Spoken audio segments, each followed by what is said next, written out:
Good afternoon. Welcome to RSBN Live. I'm Matthew Alvarez. Thanks again for joining us on this Wednesday, June 3rd. Speaking of the number 3, at 3 o'clock Eastern Time, the president signs executive orders. At this hour, that event is closed to the press. Meantime, nationally, we're keeping a close eye on that LA mayoral and California gubernatorial race, as yesterday, of course, was primary day in California, along with 5 other states. We'll dive into California in just a little bit. As for Capitol Hill and the Save America Act, well, if the federal government, specifically Congress, won't pass the Save America Act, every state and local government should, because there is literally no momentum on Capitol Hill right now for it to pass. So maybe it's something that we can drum up support for throughout our country. I know some of you live in blue states, maybe in a blue city. It's going to be an uphill climb to even get that done. But hey, we can drum support for it in any part of our country, local government, state government, all the people that are involved with elections. If the federal government, the Congress, can't get their act together with passing this thing, let's just do it at the state and local level in the government. I posted that today, saw some pretty good love on that, and I thought, hey, what else can I do with my corner of the world, right? When it comes to, in broadcasting or whatever, you got to do something. And so that's what I chose to do today. Also, being here with Right Side Broadcasting Network, not being a part of the mainstream news where it's easy to just talk about all the things that the rest of the world's talking about. But it takes a little bit of what to go to the right side of history and then speak openly about that. And you know what? I think a lot of people are doing it now, and it's a great thing to do. We're going to get into some of those topics a little bit later. But let's start today with a Way Back Wednesday segment, because what it's all about, right? Freedom and we the people. Let's take a look at this brief moment prior to President Trump taking the stage back in 2023. This is September 8th, 2023 in Rapid City, South Dakota. This is a video I got on my phone, and it's just a great memory.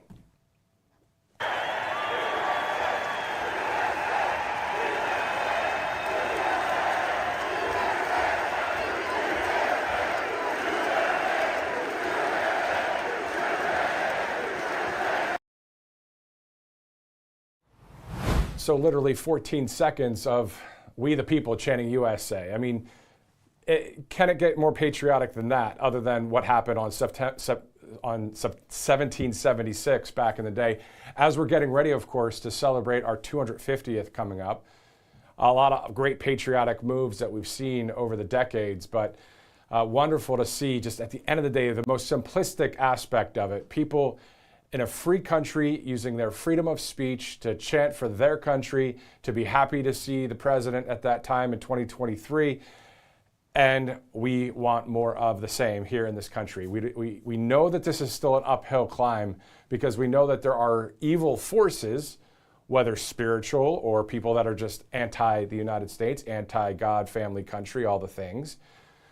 So we have to overcome this somehow, and so that's what we do day in and day out here at Right Side and within conservative media and all the podcasts out there and the citizen journalists and people that are saying, you know what, here's what truth is. We've seen it. It's pretty simple stuff. It's common sense. And also wanted to show you this. This is a USA hat that I got at Lids. I love this hat. It's my favorite color is navy blue, if you haven't noticed today, with the tie, the everything. So you can get that too if you'd like. But yeah, USA, that's what it's all about. The red, white, and blue. And it says established 1776 right there. So looking forward to sporting that hat a little bit. But anyway, if you'd like to get one, it's at Lids. But you can also get some hats and some gear from Freedom 250. We interviewed the CEO of Ace Specialties just yesterday. We're going to play that interview a little bit later in the broadcast. Meantime, in California, looking at some reports from Grok. The Los Angeles mayoral primary election, of course, was held yesterday, June 2nd, with roughly 60 to 63% of votes counted as of early June 3rd today, of course. So incumbent mayor Karen Bass leads, but fell short of a majority. So this is going to advance to a November runoff with Spencer Pratt, a fan favorite by a lot of people out there. They love, first of all, the AI political ads, let alone the content within the ads, and someone that is on the right side of history. It's great to see not only the words, not only the political ads, but a lot of the actions from Spencer this early on. So we'll have a number of people join us later in the broadcast to just talk about the mayoral race, the gubernatorial race in California. Of course, Steve Hilton has a slim edge there. So we see that happening. Of course, the candidate that was endorsed by President Trump. As for Chad Bianco, Riverside County Sheriff, running for governor there as well. So a lot going on the west side of our country, where right now it is 11 a.m. Shifting gears now, Secretary of State Marco Rubio recently brought up the fierce persecution Christians are facing in Nigeria. Let's take a listen to clip number 2. Let's just get right to the point. I think that I would characterize the last 16, 17 months at the State Department as two things: a history of tremendous successes combined with ongoing and difficult challenges. And we will always have ongoing and difficult challenges in the world. Let me walk through them one by one. India and Pakistan were on the verge of an all-out war. The State Department and I personally were involved in de-escalating that conflict and bringing it to an end, a war between two nuclear powers. Thailand and Cambodia were involved in a war. Cambodia, a country we haven't normally had close relations with in a very long time. The U.S., the president personally played a pivotal role, not once, but twice, restoring ceasefires and ending that conflict. Obviously, the war in Gaza was brought to an end. Not only that, but all the hostages that remained were released, both the bodies and those who were alive. Armenia and Azerbaijan, that conflict ended. Not only did it end, but it ended with an agreement that I signed the MOU on yesterday, creating a new prosperity route, the TRIP route, which will provide extraordinary opportunities for both countries, especially for Armenia, while respecting their sovereignty, to really benefit from that. The Shield of the Americas was stood up. That means over 14 countries in the hemisphere, 14 countries in the hemisphere have signed up to partner with us on counterterrorism, counter-narcotics, and security matters. And we believe that that number will grow over the next few months as elections change leaderships in various countries. We held a rare earths ministerial that was attended by over 30 some odd countries from around the world, all who were signing up for an American-led effort to ensure that critical supplies of rare earth minerals around the world are available for our emerging economies, and we don't remain overly dependent on China. We also announced the Pax Silica proposal, which is growing, but it's at 14 members now. These are 14 countries that are cooperating with one another to protect the supply chains critical to AI and AI development in the future. In Venezuela, we now have a functioning and open embassy. We have people traveling there for the first time. It's not where it needs to be, but it is a long ways from where it was 5 months ago, and poses not nearly the threat it once posed to America's national security. We're not satisfied with where it is, but we've come a long way. We're certainly better off than we were 5 months ago.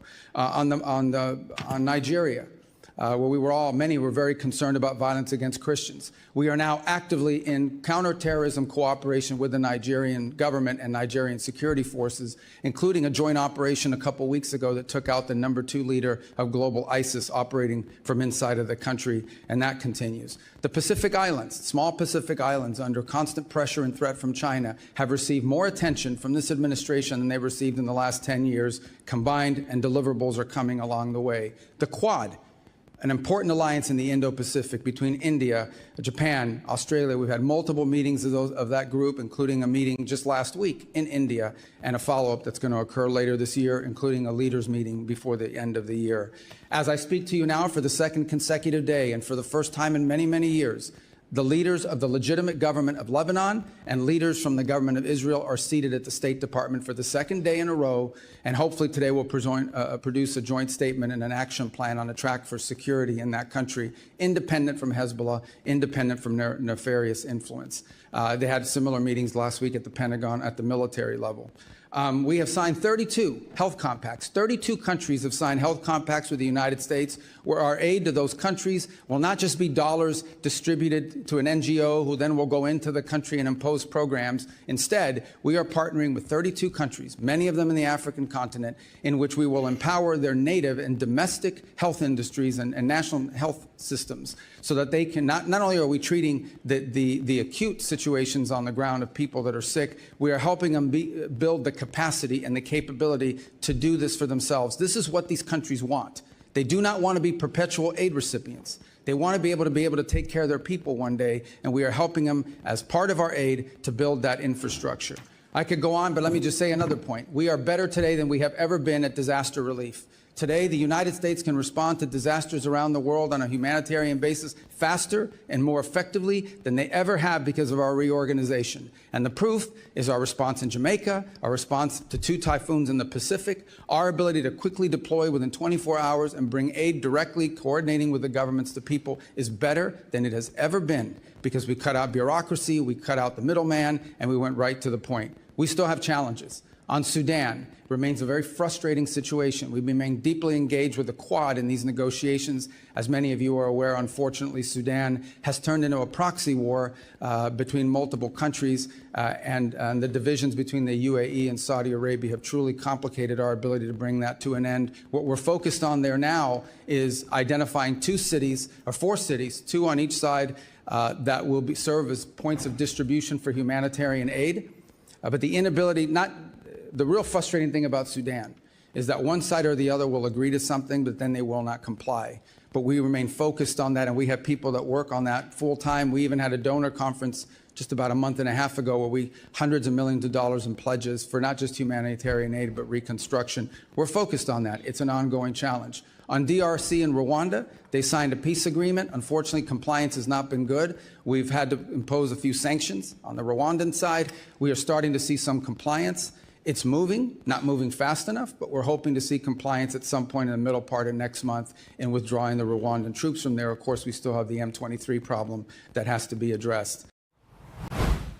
So yesterday, of course, the Secretary of State, Marco Rubio, you can watch that testifying comments and all of that from yesterday on the budget with the Secretary of State. And then, of course, today as well, there's some clips out there. Saw that one from Rapid Response 47 earlier today. Before we move on to a number of interviews throughout our broadcast, of course, President Trump will be signing executive orders at about 3 o'clock Eastern today. At this hour, it is closed to the press. If it opens, of course, we'll bring you that live coverage. Also, if there's any breaking news during this live broadcast, we'll be here for it. All of it brought to you by some great sponsors, including MyPillow.com/RSBN. I guess the warehouse sale is now has ended, but still there's a lot of huge savings you can get there with MyPillow.com/RSBN. Of course, Mike Lindell, running for governor there in Minnesota, just recently picked a lieutenant governor as his candidate there in Minnesota. So we're wishing Mike the best in that state. If you're watching from Minnesota, there you go. You have a great candidate in Mike Lindell. Also, great products. MyPillow.com/RSBN, of course. Great sponsor here on Right Side. If you'd like to donate to Right Side, all you have to do is go to rsbnetwork.com/donate. rsbnetwork.com/donate. Meantime, earlier, the House GOP, they held a press conference, and there was an interesting back and forth involving the Son of God. Let's if Democrats are not going to, they say they don't trust, they said they didn't trust Gabbard, and they said they don't trust Bolton.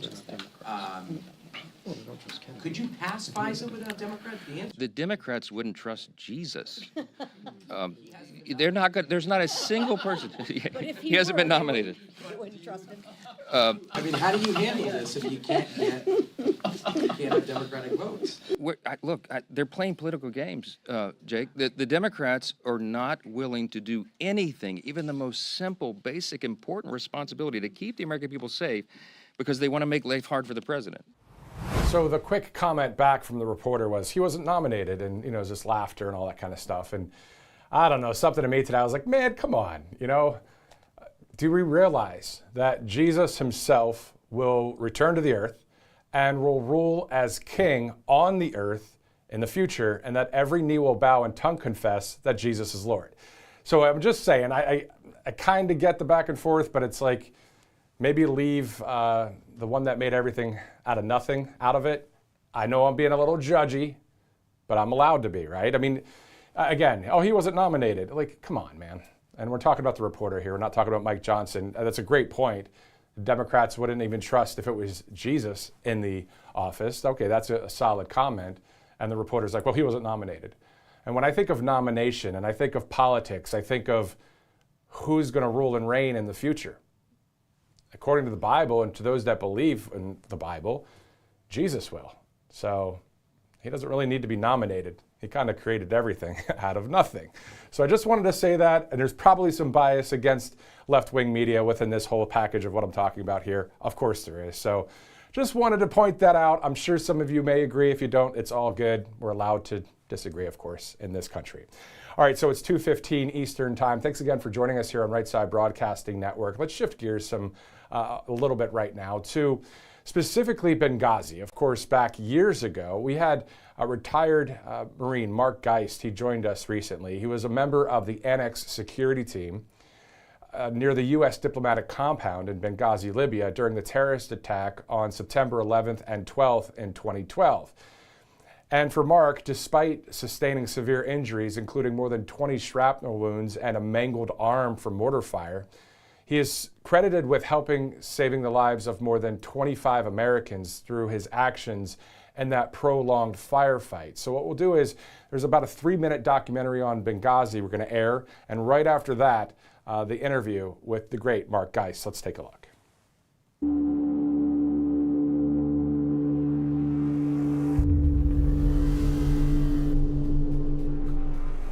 We treated every day the same. It didn't matter if it was September 11th or October 1st or whatever. If they had GRS there, it was considered a high threat environment anyway, so our security was always high.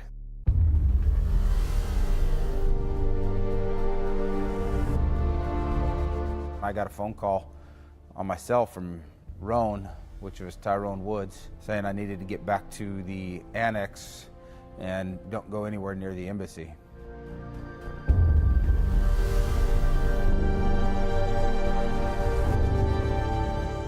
I heard over the radio, if you guys don't get here now, we're gonna die.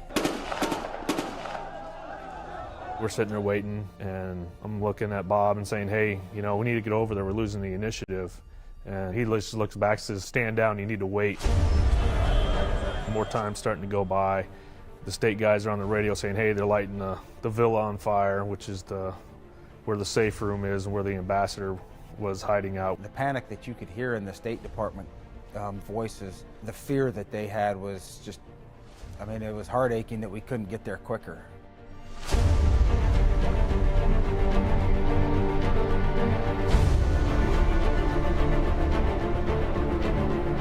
You could hear the gunfire, you know, in the distance you could see the flames or the glow of the fires. That was kind of the last straw, and we just said, hey, we're rolling. And it was at that time that it was my responsibility to make sure our compound was going to be secure, and I was now responsible for the lives of 20 people.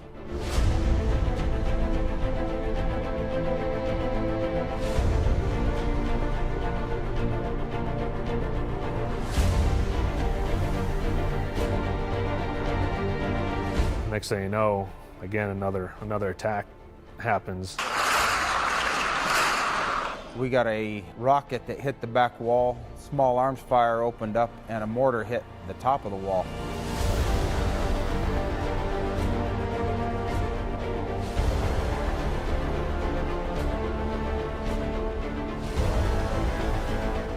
It was a local Libyan plane that we finally got out on, and it was about 13 hours that from the time of contact until we finally took off from Benghazi.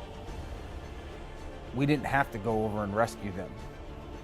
The State Department guys, that wasn't our job. Ours was to protect the CIA personnel. But, you know, when you hear Americans on the radio basically pleading for help because there's no one else to come get them, we knew that we didn't have an option but go get them. And, you know, that's just the way we are. You're not going to leave an American behind. You're not going to leave somebody that needs your help when you know that you can make a difference in their life. So we're going to get to that interview with the retired Marine Mark Geist in just a second. This all brought to you by some great sponsors, including All Family Pharmacy. You see they're 10% off when it comes to using that RSBN 10 promo code. And of course, June is here finally. And we know what that means: traveling, vacations, the kids are out of school, and you might be running around like a wild person because, of course, as the head of your family, you need to make sure everything is ready to go. You have food and drinks stocked, but Did you get everyone's medicine? Did you get your son's antibiotics or your wife's allergy meds? Well, the last thing you want in the middle of a vacation is to need medications that you just can't get or access at that point. That's why All Family Pharmacy is here. So you can be prepared with everyday prescriptions, emergency medications, and more. From hormone and thyroid support to weight loss, energy, antibiotics, antivirals, even anti-aging and hair support, it's all in one place. You order online and they handle everything for you without the runaround. They even take care of the doctor's prescription if you don't have one and will ship everything directly to your door. Get what you need now so you don't have to worry later. Just go to allfamilypharmacy.com/RSBN and use code RSBN10 today and get prepared for the summer. Again, that's allfamilypharmacy.com/RSBN. RSBN10 is that promo code. Let's also go to Birch Gold Group. You know, this is what's interesting about all of this. For the first time since World War II, our national debt held by the public has exceeded GDP. So we know that this is a wake-up call for our country because of our crucial mistakes of the past, specifically reckless government spending, have really caught up with us. So what's next? Higher inflation, higher prices, higher cost of living expenses, and higher interest payments on the national debt. Every dollar Washington spends on interest is a dollar it has to tax, borrow, or print. Smart retirement planners prepare for potential setbacks, and they can do that by diversifying with a time-tested asset known for weathering the storm. Physical gold from our trusted friends at Birch Gold Group. Text the word Trump to the number 989898 that you see there on your screen, and Birch Gold will actually send you a free info kit on converting an existing IRA or 401k into a tax-sheltered IRA in physical gold. You don't pull the ripcord, of course, on your parachute once you've already hit the ground. Don't wait for economic turbulence to diversify. Text Trump to that number, 989898. Again, text Trump to 989898. Own some gold from Birch Gold. All right, let's return now to that interview with retired Marine Mark Geist. I watched it for the first time today. People just watched it now. Just your thoughts on that video. It was really well done, wasn't it? It was, and it's a great depiction of what we all went through, and what goes on in the world that we don't see. Most people don't understand the number of people that really work in the shadows to protect this government and to protect our American citizens. Exactly. Let's dive into the Shadow Warriors Project. I know we spoke about this a couple times, but I really want to take a lot of time here on the Shadow Warriors Project. So if somebody goes to your website, first of all, which website is it? And then what can they do to get the assistance from you guys? It's www.shadowwarriorsproject.org. And that'll take you to our landing page. From there, you can maneuver through the website and find out just really more about us, but also what services that we provide and what may be indicative to whatever you're looking for. We do a canine program where we bring in between 5 and 10 veterans, first responders, law enforcement, and private security contractors that work for the government, especially those that are in the shadows. We use the dogs. We're faith-based. We introduce people to Christ. I'm not going to preach to them, but I'm definitely going to, let you know who the Lord is and how He's impacted my life. We use the dogs to teach them how to manage their anxiety and their stress. And then the third thing that we do is we make sure that everybody kind of tells their stories. And a lot of that comes from the fact that for myself, that was probably one of the more cathartic things that I did, was just tell my story. And, since then I've told it 10, 20, 30,000 times.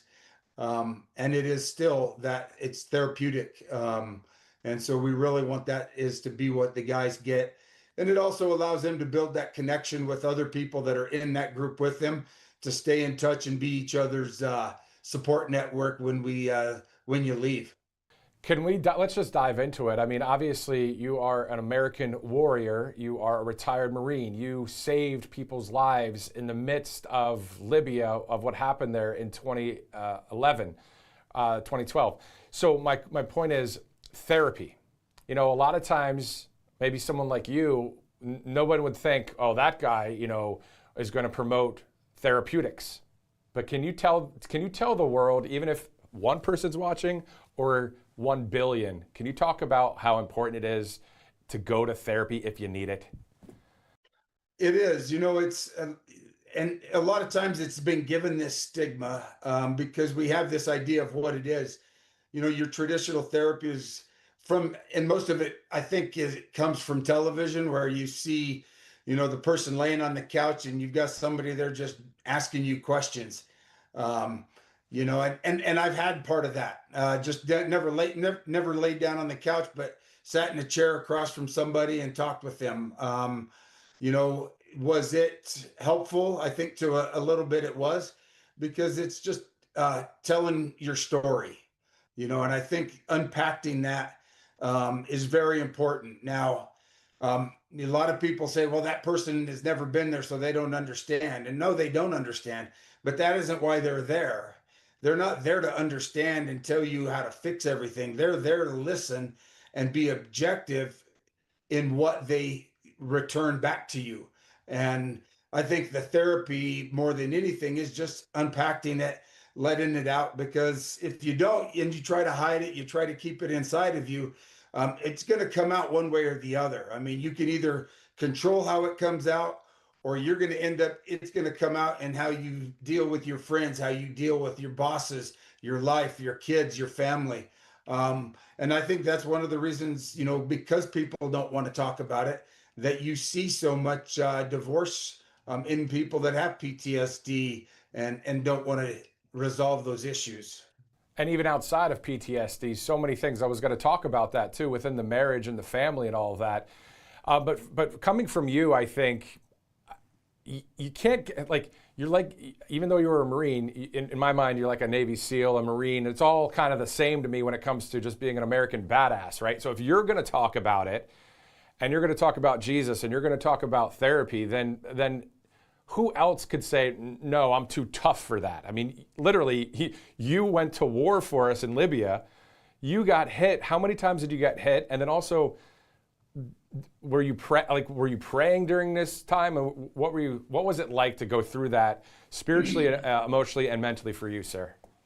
And for the most part, the night was as chaotic as it was, and the movie does a great job of showing that.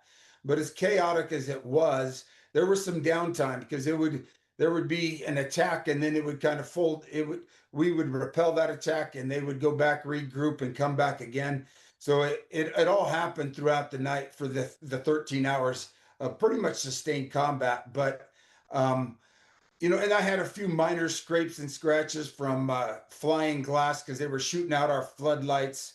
I got hit in the face with some of that. But really, what came down to is where I got most of I'd say the significant injuries, was they did a complex attack at the very end, about 5 o'clock in the morning, where they had RPGs, they had belt-fed machine guns, AK-47s, and the most difficult to defend against is indirect fire, which is mortars. Most people have probably seen it on TV. You drop it down a tube, it launches in a big arc. And so what we're going to do there is, we interviewed Mark Geist, of course, just yesterday in full. We had the entire interview on yesterday. We're going to play part 2 in just a little bit from now, as Peter Tickton, the attorney for Tina Peters, is joining us now live. Peter, thanks so much for joining us here on Right Side, and congratulations on the freeing of the great patriot, Tina Peters. Thank you so much. Yes, it's a pleasure to be here, and especially to help to talk about. What Tina Peters being free right now is just certainly adding a lot of spring to my step. I got to say, it's a wonderful thing.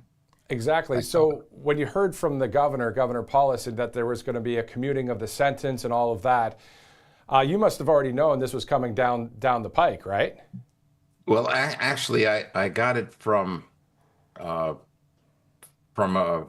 reporter. I was on a show. I didn't know what they were going to be asking me about. And he asked me, well, what do I think about the news about Tina Peters? And that's how I learned. Wow. That's pretty wild stuff. Can you walk us through a little bit of the journey of what this was like from start to finish, in a Cliff Notes version, if possible, because I know there's a lot there. But if you could share with us, because we know that President Trump talked about it. We know that we, the people, are like, hey, free Tina Peters. Come on now. Well, frankly, she would still be in prison if it weren't for Donald Trump. his you know, I'll tell you something. When he's a friend or he decides he's going to help somebody, he doesn't quit on you.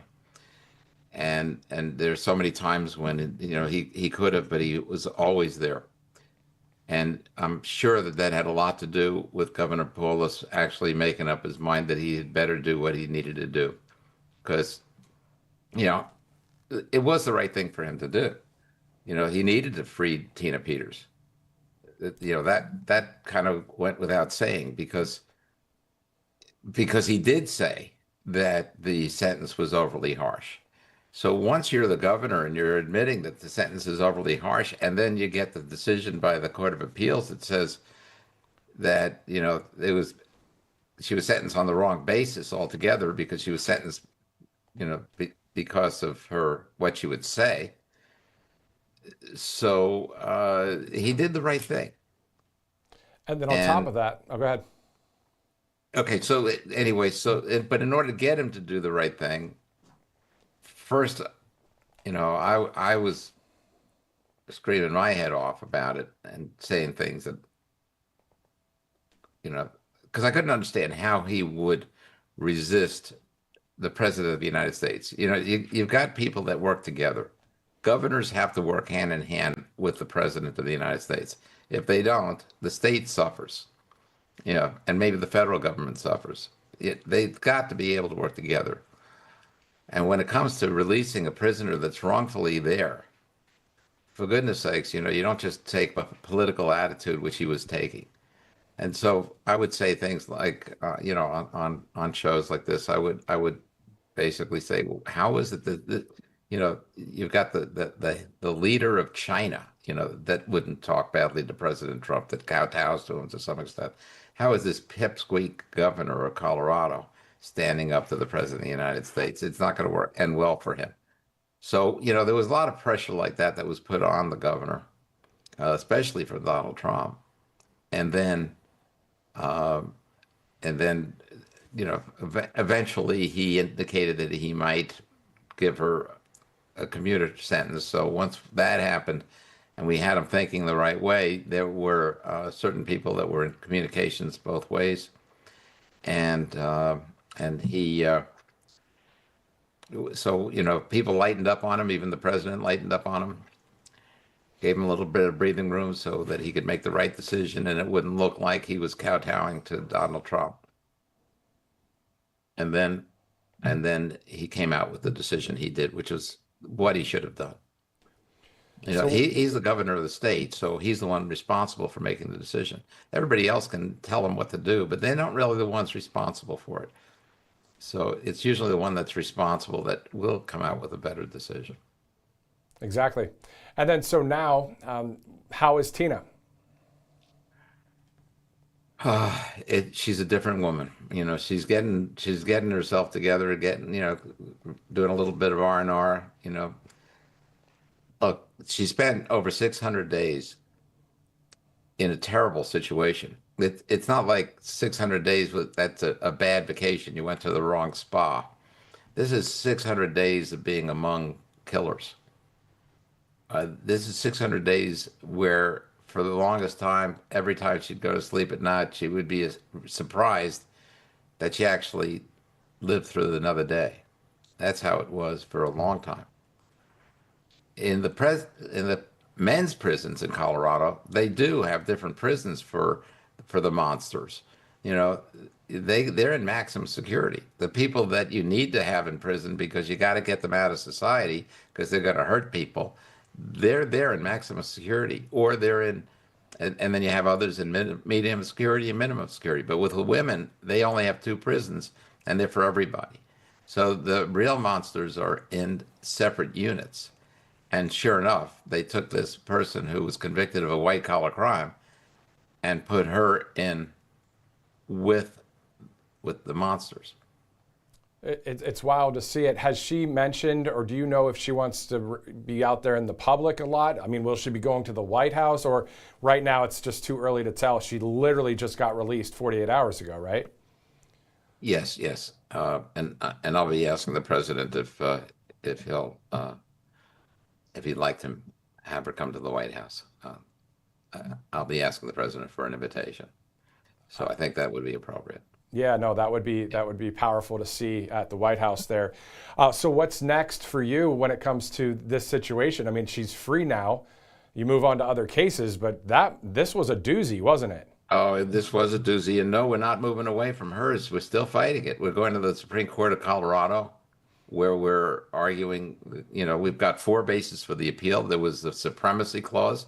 In other words, if you're required to abide by federal law, and you have to violate a state statute in order to do it, then that's okay. Because the supremacy clause makes to be redundant here, makes the federal law supreme. And that was ignored by the trial judge and by the Court of Appeals. Second thing was she didn't get her due process rights. She wasn't able to defend herself. The judge didn't allow her to put on her defense. People are saying, oh, she had a fair trial with a juror of her peers. Well, not when you're not allowed to tell why you did what you did. She was not allowed to explain herself, that she didn't give this man's true identity because he had just busted up a cartel that was doing human trafficking, and that they were looking to kill him. They were looking for him. So if she started using his real name, so she had to agree not to use his real name. Obviously, there's a reason for these things. It's not a game, where she's just using false names for the sake of using false names. She did it because the man's life was in jeopardy, and she couldn't tell that to the jury. And then the president gave her a pardon. In the state of Colorado, those judges are saying, oh, that doesn't apply to state offenses. But when you have a state offense, it's basically completely involved with a federal election and the federal laws, which are identical. They're not even identical. The federal statute says whatever the state says, we're enforcing. So it actually is absorbed by the federal government. Then is that a federal offense? Is it a state offense? And is it one of those exceptions, which doesn't have to be an offense for the president to be able to give a pardon? And then lastly, there was this one juror whose phone lines were cut, and through the trial, she thought that her phone lines were cut because she was a juror in that case. So, and the judge refused to deal with it the way he was required to under law. So we've got 4 reasons that we should be able to reverse the conviction altogether. And that's what we really are doing. So I'm still fighting for her, and we're not giving up. If you're just joining us right now, this is Peter Tickton, the attorney for Tina Peters, who was just freed 48 hours ago. Finally, Peter, can you please share with us your thoughts about We the People and all of the people that were liking or retruthing President Trump's Free Tina posts, or holding all sorts of podcasts and just keeping Tina's name out there? What would you like to say to the American people on the right side of history? Oh, thank you. Thank you. It's all connected. Tina Peters is not just in there because somebody doesn't like her. She was in there because she's a political prisoner. She had the choice of turn over the images and everything will be fine, like the other clerks in Colorado did who imaged their computers, or don't turn it over and face the consequences. And she did not turn it over. She kept that evidence, and she provided it to the right people so that we would be able to examine it and realize how the election in 2020 was actually stolen. So you back the right horse. You're right on the right side of history. You're saving America. Without you, it's not just that Tina Peters wouldn't have had that support and might still be languishing in prison, but without you, we wouldn't have a reason to go on and fight the fight to get our country back. Speaking of saving America, your thoughts, sir, about the Save America Act and the momentum that's needed on Capitol Hill to get this thing going? Yeah, I just can't understand how these rhinos are getting their way and they're interfering with the whole process. We need the Save America Act, but we need even more than that. We need to have hand counting, and that's not in that act. But I think that what we're going to see in the near future is you're going to see the evidence that the election really was stolen in 2020. Well, the election was rigged. The country was stolen in 2020. This will be the case of the century, because there's never been such a crime. Nobody's ever stolen the United States of America before, but they sure as hell did in in 2020, and we can show it and prove it because Maduro is one of the key guys that did this, and he's in prison right now, and I believe he's singing like a canary. I think he's telling it all, and when he does, we're going to start seeing other people. I know we got his bookkeeper now. We got other people coming from Venezuela, and when this story hits, keep your eye out for it because this is going to be the biggest story in the history of America. Peter Tickton, the attorney for Tina Peters, thank you again for your insight and your friendship to Right Side Broadcasting Network. It's truly my pleasure. Thank you, sir. Thank you. Wow. Powerful stuff there from Peter Tickton. He's been on the broadcast before, but now that we are in a situation where we can celebrate the freeing of a political prisoner in Tina Peters, great to see that out there. Let's go to a few of our sponsors. Let's first go to Cove Pure, actually, on this one. You may have seen this research out there. Apparently, researchers have been documenting male fish developing female characteristics in rivers all across the country. Did you hear about this?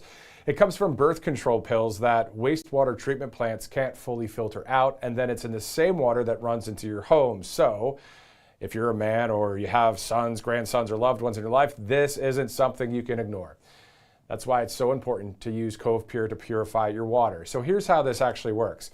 When people take medication, of course, their bodies don't absorb all of it. The rest gets flushed, goes through wastewater treatment, and those plants were never built to catch pharmaceutical compounds. So estrone from the birth control pills, antibiotics, antidepressants, they just come right back out of your tap.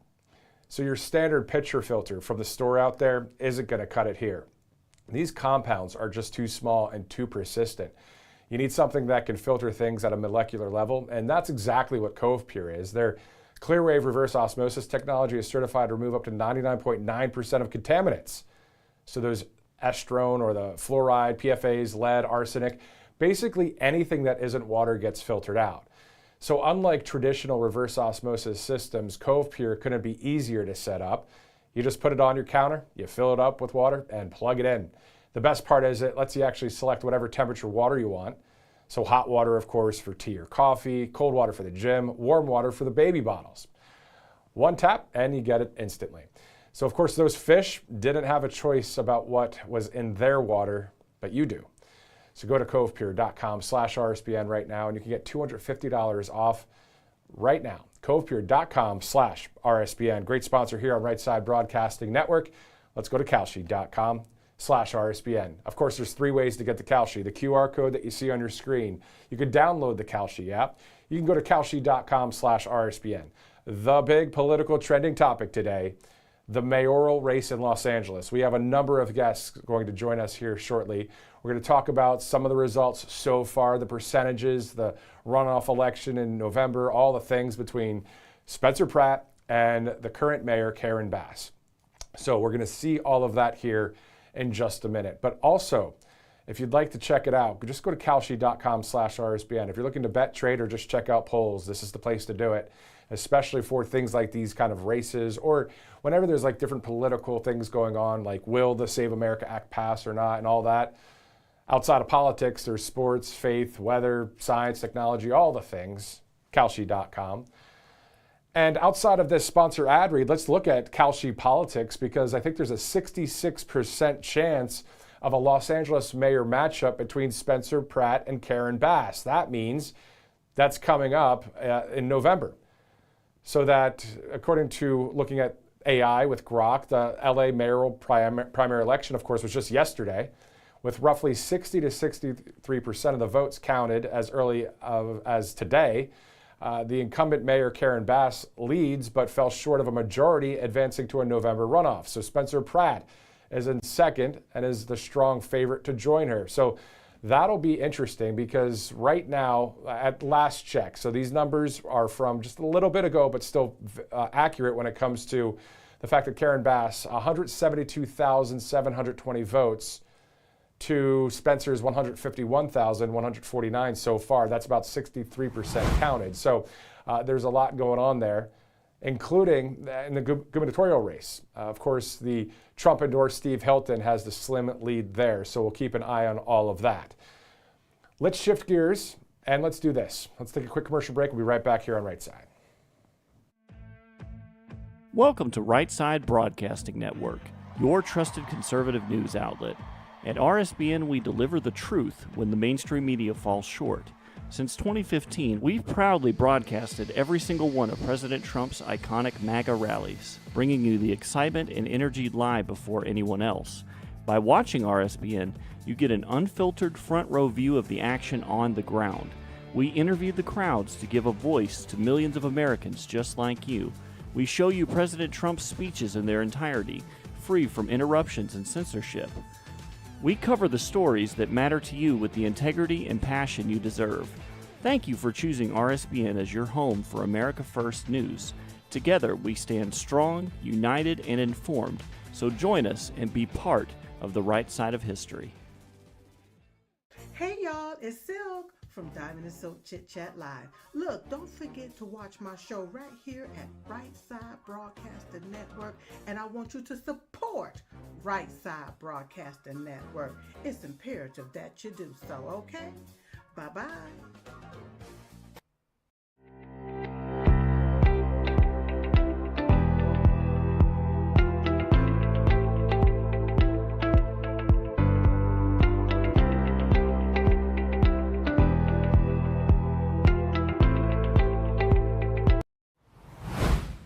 Welcome back to Right Side Broadcasting Network. We're going to get back to that interview with our retired Marine, Mark Geist, of course. In context, what an American hero he is when it comes to Benghazi back in 2012. We're going to get to part 2 of that interview in just a second.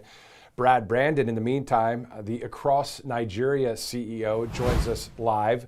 And Brad, are you in Nigeria today, right now? Yeah, I'm in northern Nigeria, the epicenter of this crisis and genocide that's happening. This is unbelievable. Just the fact that you're live from the actual country right now, and the fact that Secretary of State Marco Rubio is speaking about Nigeria once again and the fierce Christian persecution that we've been seeing there. What's the update, boots on the ground? Boots on the ground is the conditions are continuing to get worse. Boko Haram is emboldened, ISWA or ISIS is emboldened, and the killing and the death, the violence continues worse as I've ever seen it in 11 years that we've been working here. The conditions are dire. About 3 weeks ago, I buried 14 people in a mass grave after we found them killed in the village we were in. Went to the next village, and there were 10 people who were killed there. We buried them in a mass grave.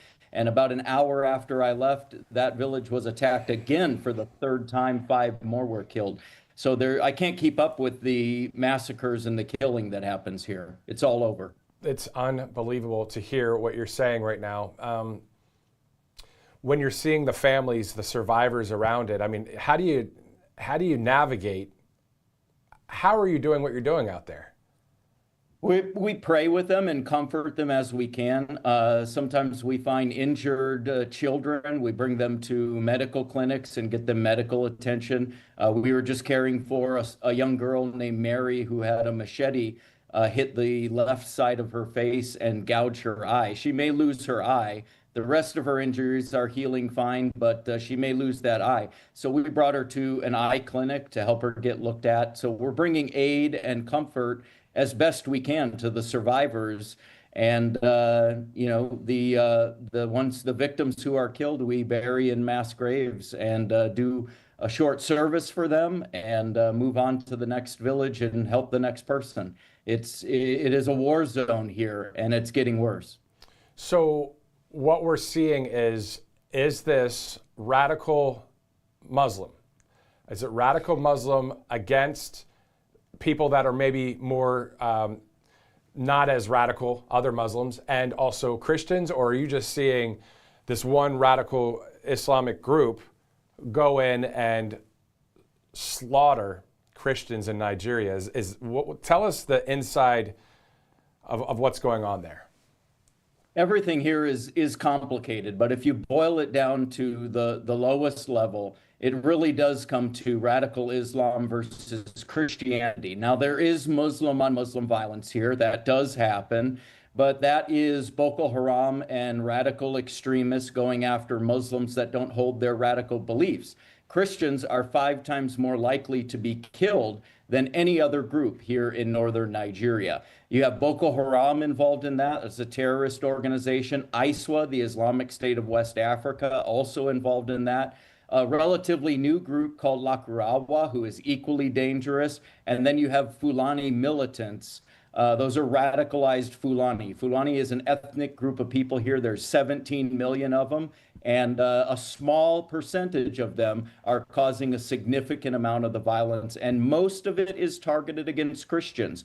All of the villages that we were in that have been attacked, they're all Christian communities that have been attacked because of their faith. So there are other contributing factors to it. Like lack of grazing ground for cattle and things like that. But at the end of the day, it boils down to Muslims versus Christians. And then do you know any numbers for the amount of Christians in northern Nigeria overall or throughout the whole country? Yeah, since 2009, 70,000 Christians have been killed. That's the most recent number that we got. Last year, there were 8,200. That's 72% of all the Christians killed in the world were killed within about a 300-mile radius of where I am right now. So far this year, the number's pushing 4,000 already this year. So it's on track to be the worst year in recent history, at least. Do you know the overall population of Christians, though, in Nigeria as well? Yeah, it's about 110,000, 110 million Christians here. There's 220 million people here in Nigeria, and it's pretty evenly split, about 50-50, maybe 45-55 Muslims and Christians. Most of the Muslims live in northern Nigeria, and most of the Christians live in southern Nigeria. So is there an exodus from the north to the south for Christians? Is that a part of the whole process too, or no? No, that can't happen. The Christian communities are interspersed throughout the north, and these are communities that they grew up in, that they're familiar with. There's cultural barriers, there's language barriers. So a lot of them just end up staying in the north and putting up with the risk and the violence that goes on in the hopes that one day somebody will do something to intervene to put a stop to it. But as far as Christians escaping to the south, it's probably not a realistic thing. Money is another contributing factor. Most people live on about $1 a day here. They're just living to survive. So they have no means to move anywhere or transplant themselves anywhere. And the violence is moving further south. I've never seen the violence as far south as it's happening now. When we started 11 years ago, most of the violence was relegated to the far north, and that's where we operated. There were just several attacks in Kwara State, which is southwest of Abuja. And also in Benue now is being hit very hard. These are all states that the violence is moving further and further south in the country. Boko Haram is pushing all of the Christians out. They're putting videos on social media telling us Christians here that we should either convert or die, and that they're running all of the Christians out of northern Nigeria, and that they're going to take over Nigeria with their brand of radical Islam. That's their threats that they're putting out on social media. Exactly. That's what we've heard and seen over the years when it comes to submit to Allah or die. And that's exactly what we see here in the States. And then you're seeing it boots on the ground in Nigeria. Outside of that, we know that the Trump administration, we know that Washington has all of this on their radar. There's been actions taken. You're obviously asking for much more. And then on top of that, other than prayer, other than God himself taking lightning and striking down people that are killing other people because they don't believe the same thing they do, do the Christian Nigerians, do they have any sort of defense systems, security, weaponry, anything? No, Nigeria has some of the strictest gun laws in Africa, and the penalties for having guns here is very steep. Up to 20 years in prison, these kinds of things. So most Christians are unarmed. And what that does here by the gun laws here in Nigeria is it allows only the bad guys to have the guns. So most Christian villages are completely unarmed. Now we have implemented a proof of concept in some areas of an early detection system that we've installed in some communities that will alert each community before an attack happens while the attackers are on the way. And if that proves successful, that could stand to save literally thousands of lives in the amount of people who are being killed here. Brad Brandon, the CEO of Across Nigeria, what's the website? How can people give financially to you to help you guys do what you're doing? Yeah, acrossnigeria.org. I always tell people go there, sign up for our email updates. That gives people real-time information on how to pray for us, what's going on here in Nigeria, what God is doing, what our ministry is doing. The most important thing we need is prayer, and I'm not just saying that to be polite. Acrossnigeria.org, sign up for our emails, and then also on our website, there's opportunities to support us financially if God leads people to do that. Brad Brandon, thank you for what you're doing for humanity there in Nigeria. Thank you, sir. Man, it's not easy to, you think about your home, you think about what are you going to do this weekend, right? We're here in the States. We want the Save America Act to be passed. But then there are people that are getting slaughtered for their faith in Nigeria. And we've heard about this story. That's not the first time we interviewed Brad Brandon. We interviewed Representative Riley Moore out of West Virginia, who is really focusing on that as well. We heard the Secretary of State, Marco Rubio, speak about this yesterday. If somebody's of a different faith, you shouldn't be killing them because they're not going to convert to yours. And this is why the whole Sharia law thing in the States, in our country, is not welcome. And I'm not just saying that. Senator Tommy Tuberville out of Alabama is saying that. They've made it illegal in Alabama. So there's a lot of things going on out there in this country. But thank God for his son, Jesus Christ. And thank God for the Holy Spirit. And thank God that he is with us and hopefully with you. Because this stuff is no joke. Let's take a quick commercial break. We'll be right back.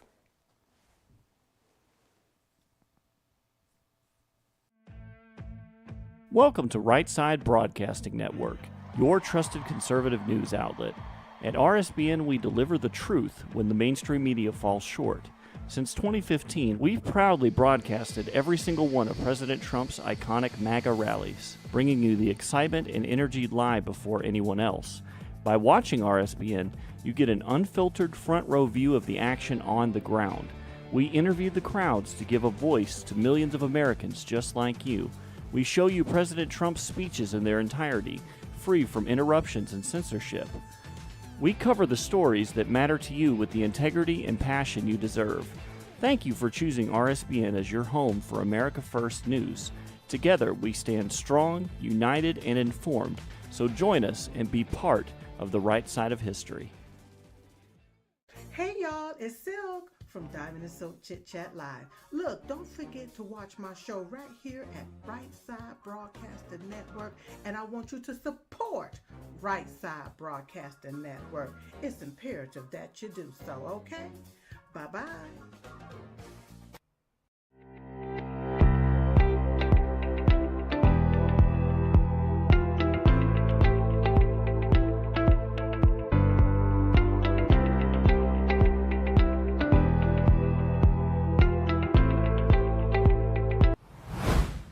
Welcome back to Right Side Broadcasting Network. We're approaching the top of the hour, which at 3 o'clock, we're told via the White House schedule that the president will sign executive orders at the Oval Office. At this hour, that event is closed to the press.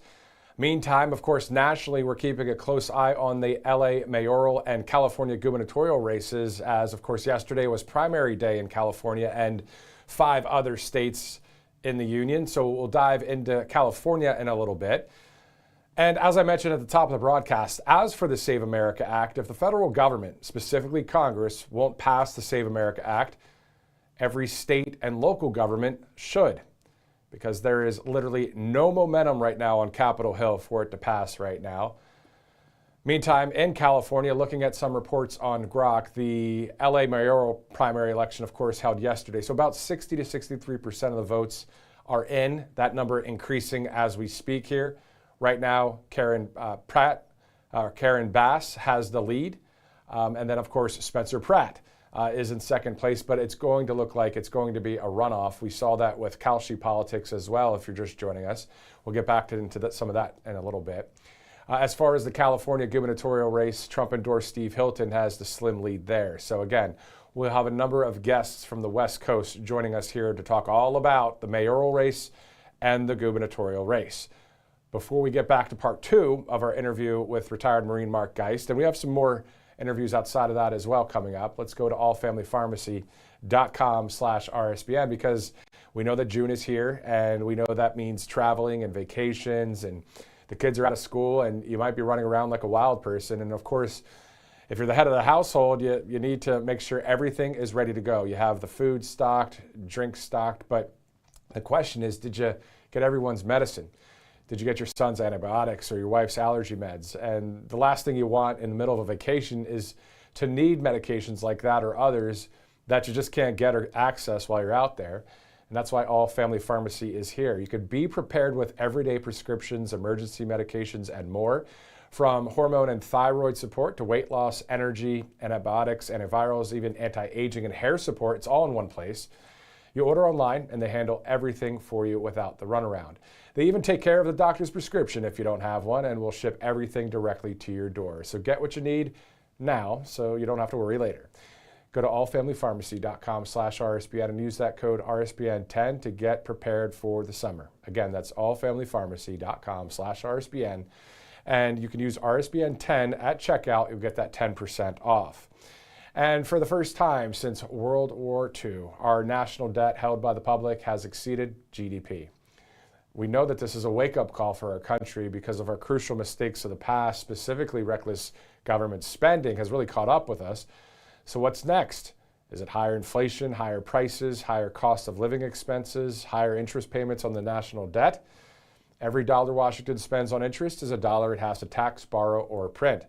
Smart retirement planners prepare for potential setbacks, and they can do that by diversifying with a time-tested asset known for weathering the storm, physical gold, from our trusted friends at Birch Gold Group.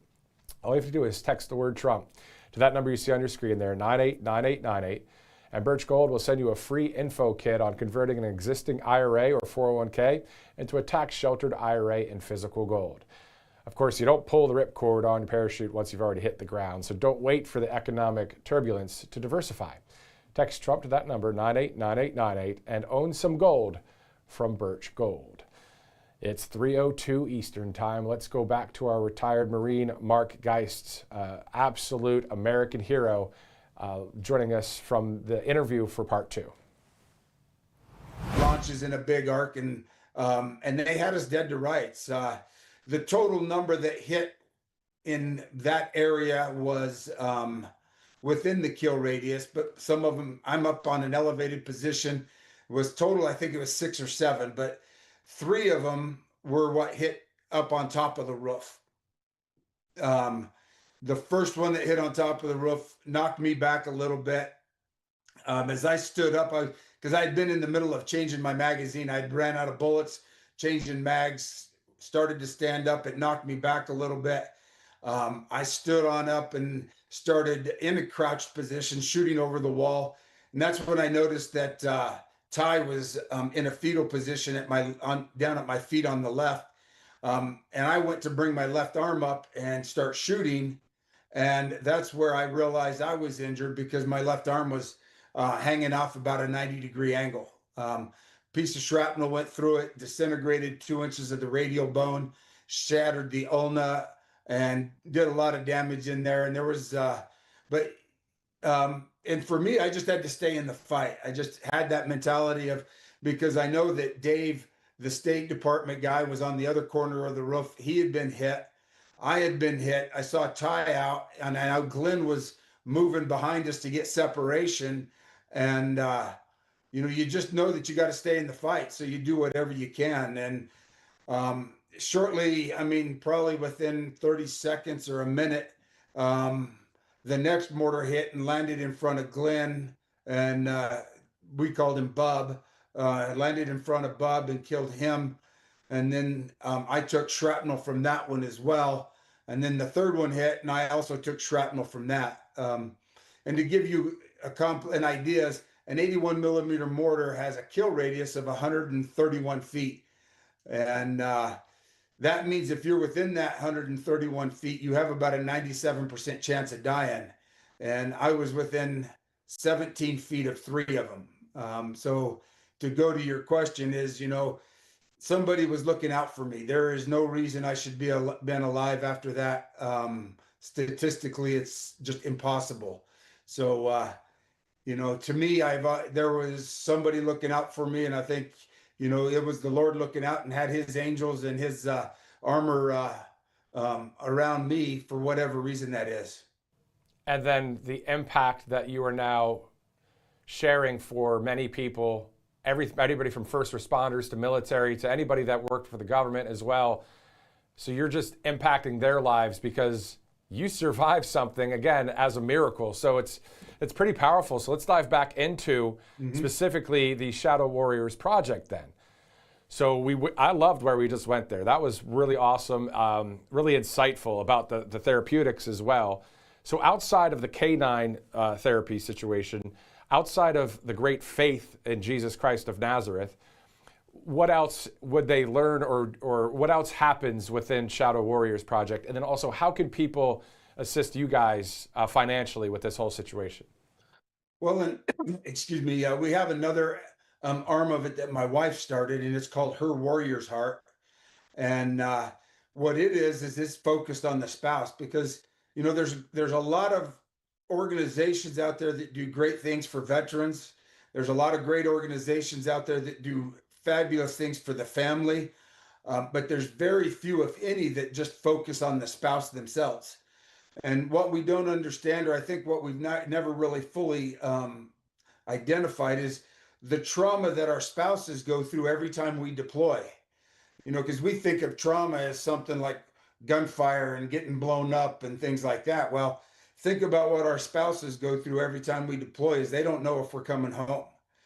For myself, out of 9 years of contracting, I was gone for 7 of it. I did 22 deployments over that 9-year period. And again, I never thought of what impact that had on my family, but until we got back. And then, when I come back injured, my wife put aside her trauma and took care of me until I was able to take care of myself. And so now it's my turn to help take care of her as well. And her thing and her passion is helping the spouses. And she runs a program very similar to what we do with the canines, but it's not with the dogs, but it's she brings in between 5 and 10 ladies, first responders, again, spouses of first responders, veterans, law enforcement, and contractors, and basically brings them to the Lord, talks to the Lord with them, or talks about the Lord with them.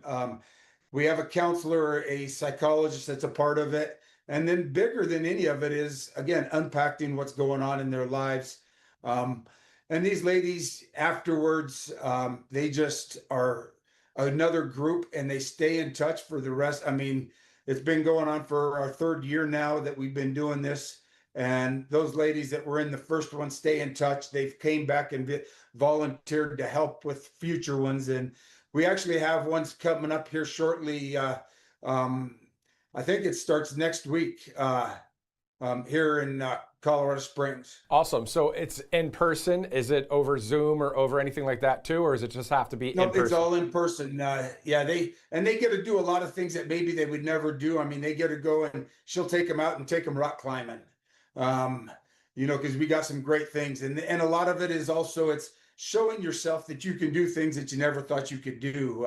Sometimes they'll have one year we did some stuff with axe throwing, and shooting and different things, but it's just exposing them to other things that they maybe not would normally do. And it opens up those barriers and allows friendships to develop and partnerships in the sense of what they're going through, because there's others that are going through the same thing and they're not alone. So you run Shadow Warriors Project, and then is it Heart of a Warrior? What's the website for your wife's thing that's going on? You can find the link on shadowwarriorsproject.org or go to crystalgeist.com, and that is where you can find that website specifically. It's pretty awesome. I mean, you're doing indirectly, you're not a pastor, but you're doing a ministry, you and your wife, really giving back to the people. Awesome to see that. And then on top of that, you live in one of the most beautiful states in the union. Yes. I used to, my first job was in Grand Junction, Colorado. So okay. I'm very familiar with the Western Slope and Aspen, Telluride, Colorado Springs. It is one of my favorite places on earth, literally. And my family, they joke with me. They say, have you ever been to Colorado? Because I talk about wanting to go back and just check it out. So Yeah. you guys are in such a beautiful area. Let's wrap it up with that. Why not? God's creation. How awesome is it there in Colorado, man? I mean, it is beautiful. You know, they call Florida the Sunshine State. And I have to say one thing is Colorado has more sunshine than any other state in the nation. We average 300 days of sunshine a year. And it's just beautiful. You've got 4 seasons. You know, and no matter whether I grew up out on the Eastern Plains. I always tell people when they ask, where'd you grow up? I'm like, if you remember in school, they told you where the buffalo roam. That's where I grew up. And it's as beautiful out there as it is up in the mountains. It's just a different kind of beauty. And it's just one of the greatest places that you could grow up in and live in. Unfortunately, we are a little bit to the left right now, which we're in the process of trying to fix at this election cycle. Yeah, we hope to see Colorado go to the right side of history politically, and we hope and pray, and we're hoping that Tina can just be freed. Tina Peters, of course, there in Colorado, as well as President Trump has mentioned that time and time again. Retired Marine Mark, go ahead. To that nature, I will give a shout out to Governor Polis. Not my we don't align on very many things politically, but he did commute her sentence, and she was released yesterday. Well, there you go. That's news there it is right here. 4 minutes ago on RSBN, Tina Peters released after Colorado governor commute sentence. Beautiful to see it. Finally, she's out there. We're going to have to talk to, hopefully, her lawyer, Peter Tickton, and get him on the line. But that's awesome stuff. So great to see Tina out there. Hopefully Colorado, again, politically keeps going to the right. Beautiful state. You're awesome, man. Thank you so much for joining us here. Again, retired Marine Mark Geist. Again, go to the shadowwarriorsproject.org. Spread that website out there as far as you can, because what he's doing is awesome. Thank you, Mark, for joining us. Thanks for what you're doing for the country. Thank you, and God bless. God bless you, sir. And if you're just joining us now, of course, we interviewed Tina Peters' attorney, Peter Tickton, within the past hour, if you'd like to check that out a little bit later. And to those that are watching live right now, thank you so much for watching here on Right Side Broadcasting Network. And those that may be watching on replay, thanks again for doing so. As we continue our live coverage right now, let's go to All Family Pharmacy. Of course, June is here, and we know what that means: traveling, vacation. The kids are out of school, and you might be running around like a wild person because, of course, as the head of your family, you need to make sure everything is ready to go. The food's stocked, drinks are stocked, and then the question is, did you forget or did you remember everyone's medicine? Did you get your son's antibiotics or your wife's allergy meds? Because the last thing you want in the middle of vacation is to need medications that you can't get. That's why All Family Pharmacy is here. Be prepared with everyday prescriptions, emergency medications, and more.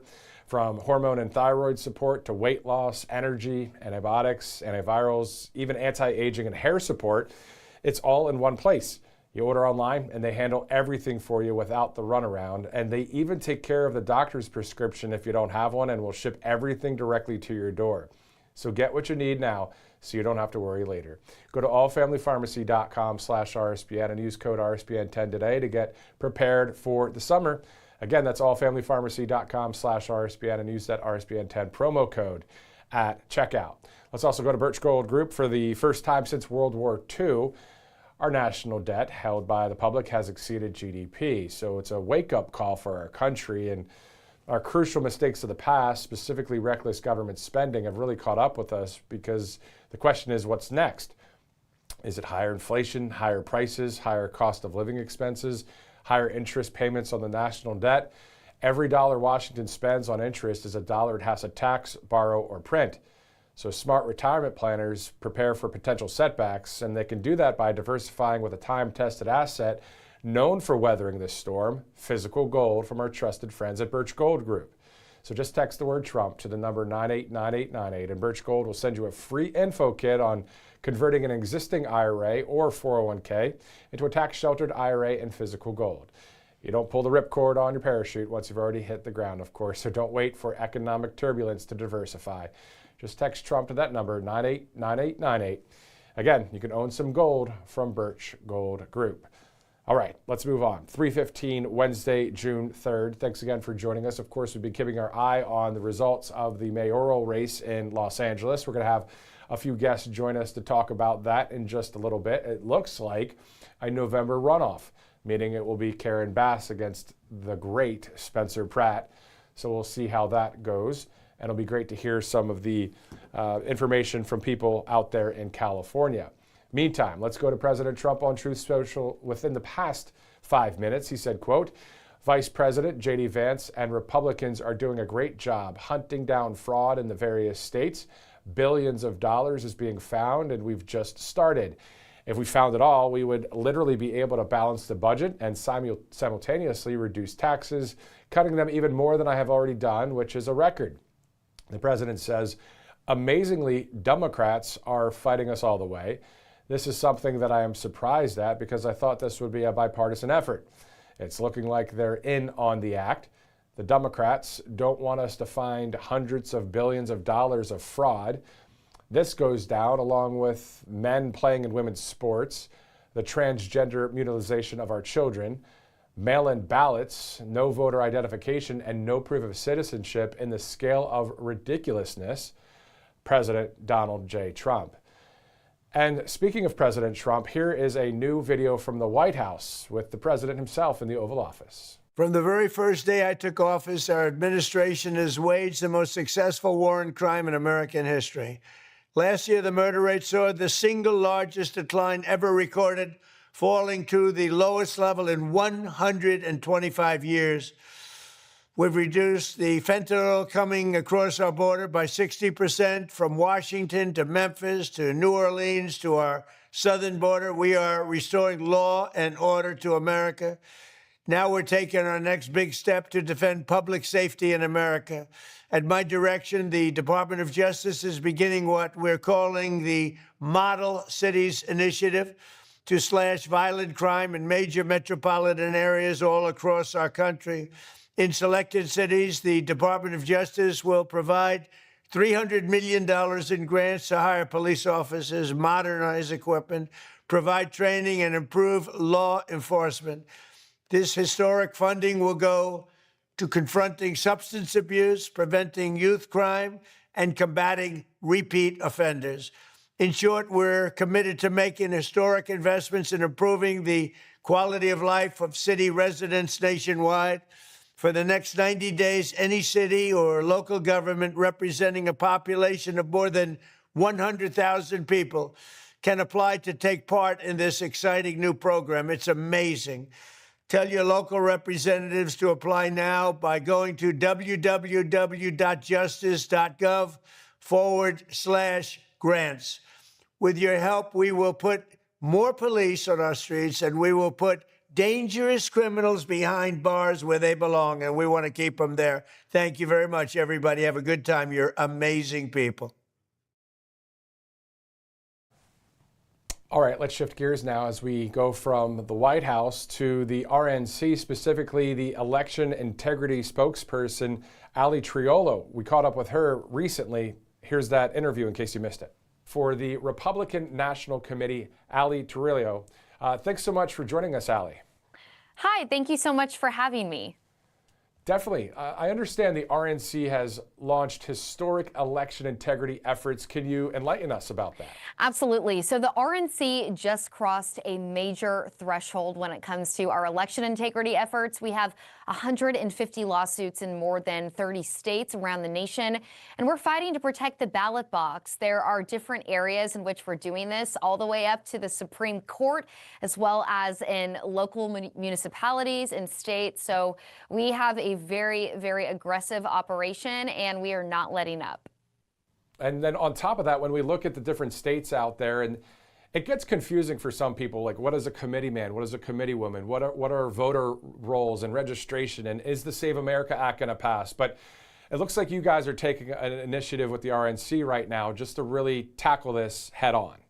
Absolutely. It's a two-prong approach. We have a very active litigation side with our war chest of attorneys, and then we also have our boots on the ground operation. We just did a multi-million-dollar initial investment in 17 target states to make sure that we have election integrity directors there to recruit poll workers, to train poll observers, to make sure that when election day is happening, we have boots on the ground. Obviously, many primaries happening right now across the nation, and we do have people there in war rooms working to make sure that the RNC is present and able to address any issues that may come up.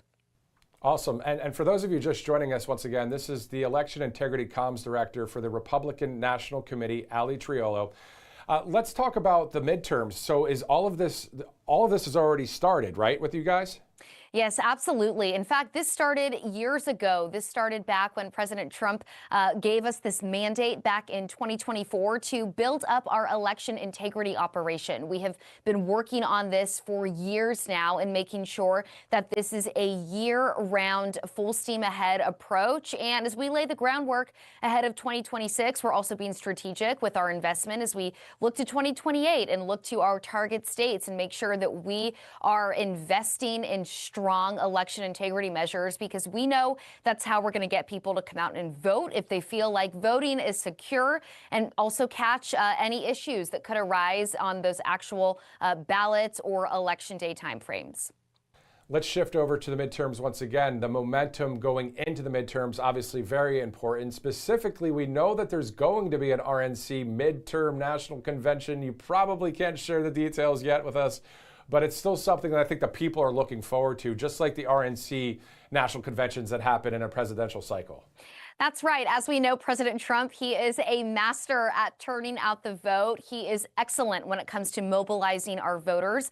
Back at our winter meeting, we approved to have a midterm convention. So we look really, really forward to President Trump making the announcement and partnership with us on where that will take place. And we can't wait to celebrate the Republican Party. We have had some major wins recently, such as defeating the illegal gerrymander of Virginia, securing the maps. We have a landmark case before the Supreme Court that we should get a decision on any day, where we're fighting that election day is election day. So we have a lot of wins and more to come heading into the midterms. And of course, we will be celebrating it all at our midterm convention. A couple more questions for you. Thanks again, Ali, for joining us here on Right Side. What's the RNC's stance on the Save America Act? Well, listen, the RNC, our job is not to, of course, actually pass laws, but to advocate for them. We are in full support of securing the ballot box, of voter ID, of proof of citizenship. So we continue to beat the drum on passing the Save America Act. We know that is vital legislation, and we're really working hand in hand to protect voter ID and proof of citizenship in states around the country. And finally, Ali, what is your thoughts on July 4th when our country turns 250 years young? Well, it's a great day to be an American every day, but of course, marking the 250th birthday, I can't help but feel a deep sense of pride for what our country is, for how Republicans and President Trump have restored us, as President Trump likes to say, to the hottest country in the world. So, of course, we look forward to that celebration, and we look forward to some wins ahead of us in the midterms. Definitely. The midterms, of course, in November. Ali Triolo with the RNC. Thank you so much for joining us. Thank you for having me. Definitely. All right, so we are going to look at the latest Truth Social post in just a second from President Trump. This all brought to you by Cove Pier and Kalshi. Let's start with Cove Pier right there. You may have seen this out there. Apparently, researchers have been documenting male fish developing female characteristics in rivers all across our country. So it comes from birth control pills that wastewater treatment plants can't fully filter out. And then it's in the same water that runs into your home. This sounds awful, by the way. So if you're a man out there or have sons, grandsons, or loved ones in your life, this isn't something you can ignore. That's why it's so important to use Cove Pure to purify your water. So here's how this actually works. When people take medication, their bodies don't absorb all of it. The rest gets flushed. Then that goes through the wastewater treatment plant. But then those plants were never built to catch pharmaceutical compounds. So estrone from birth control pills, antibiotics, antidepressants, they just come right back out of your tap. So your standard pitcher filter out there from the store isn't going to cut it here. These compounds are just too small and too persistent. You need something that can filter things at a molecular level. So that's exactly what Cove Pure is all about. Their Clearwave reverse osmosis technology is certified to remove up to 99.9% of contaminants. So that estrone or fluoride, PFAs, lead, arsenic, basically anything that isn't water, it gets filtered out. Unlike traditional reverse osmosis systems, Cove Pure couldn't be easier to set up. You just put it on your counter, you fill it up with water, and you plug it in. The best part is it just lets you select whatever temperature water you want. Hot water for tea and coffee, cold water for the gym, or if you want warm water for maybe baby bottles. One tap and you get it instantly. Those fish, of course, didn't have really a choice about what was in their water, but you do. So go to covepure.com/RSBN, and right now you can get $250 off. That's covepure.com/RSBN. Great sponsor here, great product on right side. Kalshi.com/RSBN. The QR code is right there, of course. You can download the app if you'd like. You can go to Kalshi.com/RSBN. The big political trending topic today is what we're about to bring on a number of guests from the West Coast on to talk about. The mayoral election in Los Angeles between Spencer Pratt and Karen Bass, and then also the gubernatorial race. Steve Hilton, of course, has a slight lead there. So we're going to get the latest on all of that, but a lot of people are really going online when it comes to Kalshi. More than 1 million users on there. They also have on X, Kalshi Politics. We're going to get to that in just a second. So outside of politics, you have sports, you have weather, all sorts of stuff people are talking about on there. Betting, trading, checking out polls. You can do the same if you'd like. Kalshi.com/RSBN. Speaking of Kalshi Politics, earlier today, 11:35 in the morning, East Coast time, that there was a 66% chance of a Los Angeles mayor matchup between Spencer Pratt and Karen Bass. So we're going to keep our eye on that, of course, as we have some live interviews coming up here in just a second. Speaking of California, President Trump posting within the past 10 minutes, quote, "Congratulations to Steve Hilton on coming in first last night in the California vote for governor. If Californians are smart, which I know they are, they will put Steve into the governor's mansion and watch their state get better at a rate that has probably never been seen before." The president says, "I know Steve. He is a hard-driving winner, and he will turn California around quickly. And the federal government will be there with them to help President Donald J. Trump." So, on top of that, we'll take Steve Hilton, we'll take a Republican there winning, of course, in California, in Sacramento. But if you travel several hundred miles south to Los Angeles, I think a lot of us would also take Spencer Pratt as well.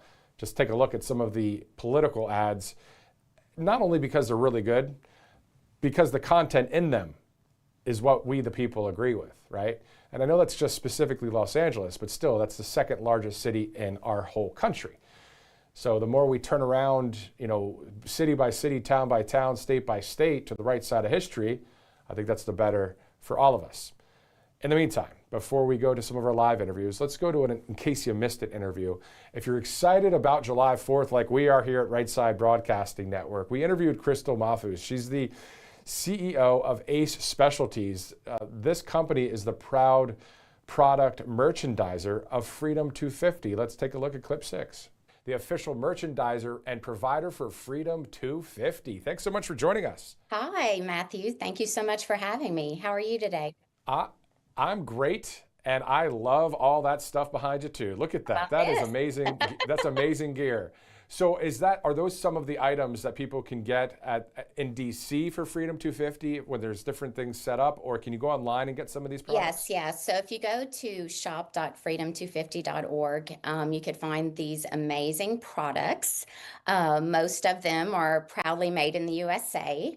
All the ones that we make here in-house are made here right in America. We take pride in the American-made goods that we provide. And so this celebration is a nationwide celebration celebrating, obviously, America's 250th anniversary and celebration. And partnering with Freedom 250 has been a true honor for our company, and we're just proud to do what we do. How in the world did you get that gig? Because that's a really good one. Yeah, so since 2015, Ace Specialties, it has been our mission to make and provide American-made goods. So whenever this celebration came around, it was a great fit and opportunity for us to put our hat in, put in our bid to be the official merchandiser for this wonderful occasion. And so here we are today. We're, less than, 32 days away from the celebration. And so, but it's a year-long celebration. So we are proud to celebrate this whole year. Yeah, and that's exactly what we've been doing too, whether it's on the live streams or just various social media posts and that kind of thing. But let's talk about the logistics of everything. So in Washington, D.C., we know the Great American State Fair is going to start on June 24th, President Trump, of course, speaking that day, and then that goes all the way until July 10th. So I think you guys are actually already in D.C. now for some of it. Is it the FIFA World Cup? I mean, what's going on right now? Correct. So we've actually had mobile units there in DC for probably the last 2 to 3 months that are selling the official merchandise. When the events roll around, we're actually going to have tents and booths set up, providing gear to everyone attending. So it's going to be a great celebration. Everyone will be able to buy something that they can remember the celebration from. And Crystal, what does Freedom 250 or just simply freedom mean to you as an American citizen? Freedom 250 to me means, it truly means a lot, especially as an entrepreneur. I started my company 19 years ago with one product and one big American dream. And I started with one client. Within a few months, I was able to land new clients and add to my product line. But when I think back and I think, everything I've been through, the ups, the downs, nearly losing my company, landing a large account about 11 years ago and where I am today, it's truly the American dream. And only in America can you be an entrepreneur, go for it, live the American dream. And so to me, Freedom 250 is not only a celebration of 250 years, but it's also a celebration of who I am as an entrepreneur and the jobs and opportunities that I'm able to provide my employees. So it's awesome to see it. I mean, if you talked about freedom so much and maybe some other country, maybe talked about the Bible, the Constitution, the American flag, or the flag of whatever country, these other countries, a lot of them, they don't like what we have. When I'm talking about the political leadership, the people, they want freedom just like we would. Isn't it awesome to be part of a country, the leading nation, the greatest nation on earth? yes, no, it truly is. And, we're very fortunate to have the greatest president of all time, who's leading our country and his administration. They're doing an amazing job and really setting a precedent for the entire world. And, when you look back and you see all of the many great things that we do have and opportunities as Americans, it's really something to celebrate. And so this year is just, catapulting that celebration. And, we're excited to be part of this nationwide event and look forward to everyone in America celebrating. It would be quite awesome to see President Trump on June 24th sporting one of the Freedom 250 hats, maybe the one right above you, the white one with the gold. That one. Let's see if we could get that done. Maybe so. You never know, What's the website again for people if they want to shop? It's shop.freedom250.org. Awesome. Crystal Malfus, the CEO of Ace Specialties, the official merchandiser and provider for Freedom 250. Thanks again for joining us here on Right Side. Thank you so much. Have a wonderful day. Definitely. I think we're about 31 or 30 days from July 4th, so a lot to be celebrated from now until then. A lot of other things going on, of course, right there at the White House in the South Lawn there on June 14th. But all right, before we go from D.C., talking about D.C. all the way out to Southern California for a live interview, let's talk about this. June, of course, is here finally, and you know what that means. Traveling, vacations, the kids are out of school and you might be running around like a wild person. And of course, if you're the head of the household or head of the family, you need to make sure everything is ready to go. You have food and drinks stocked. But the question is, did you get everyone's medicine? Did you get your son's antibiotics or your wife's allergy meds? Because the last thing you want in the middle of a vacation is to need medications that you can't get. And that's why All Family Pharmacy is here. You can be prepared with everyday prescriptions, emergency medications, and more. From hormone and thyroid support to weight loss, energy, antibiotics, antivirals, even anti-aging and hair support, it's all in one place.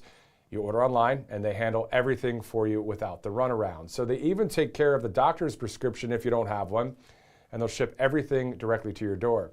So get what you need now so you don't have to worry later. Go to allfamilypharmacy.com/RSBN and use that RSBN 10 promo code today to be prepared for the summer. Again, it's allfamilypharmacy.com/RSBN. And at checkout, just type in RSBN 10, you'll get that 10% off. Let's go to Birch Gold Group before we go to California. And indirectly, gold, the San Francisco 49ers, California, anyway. There's a lot of gold in Georgia back in the day as well.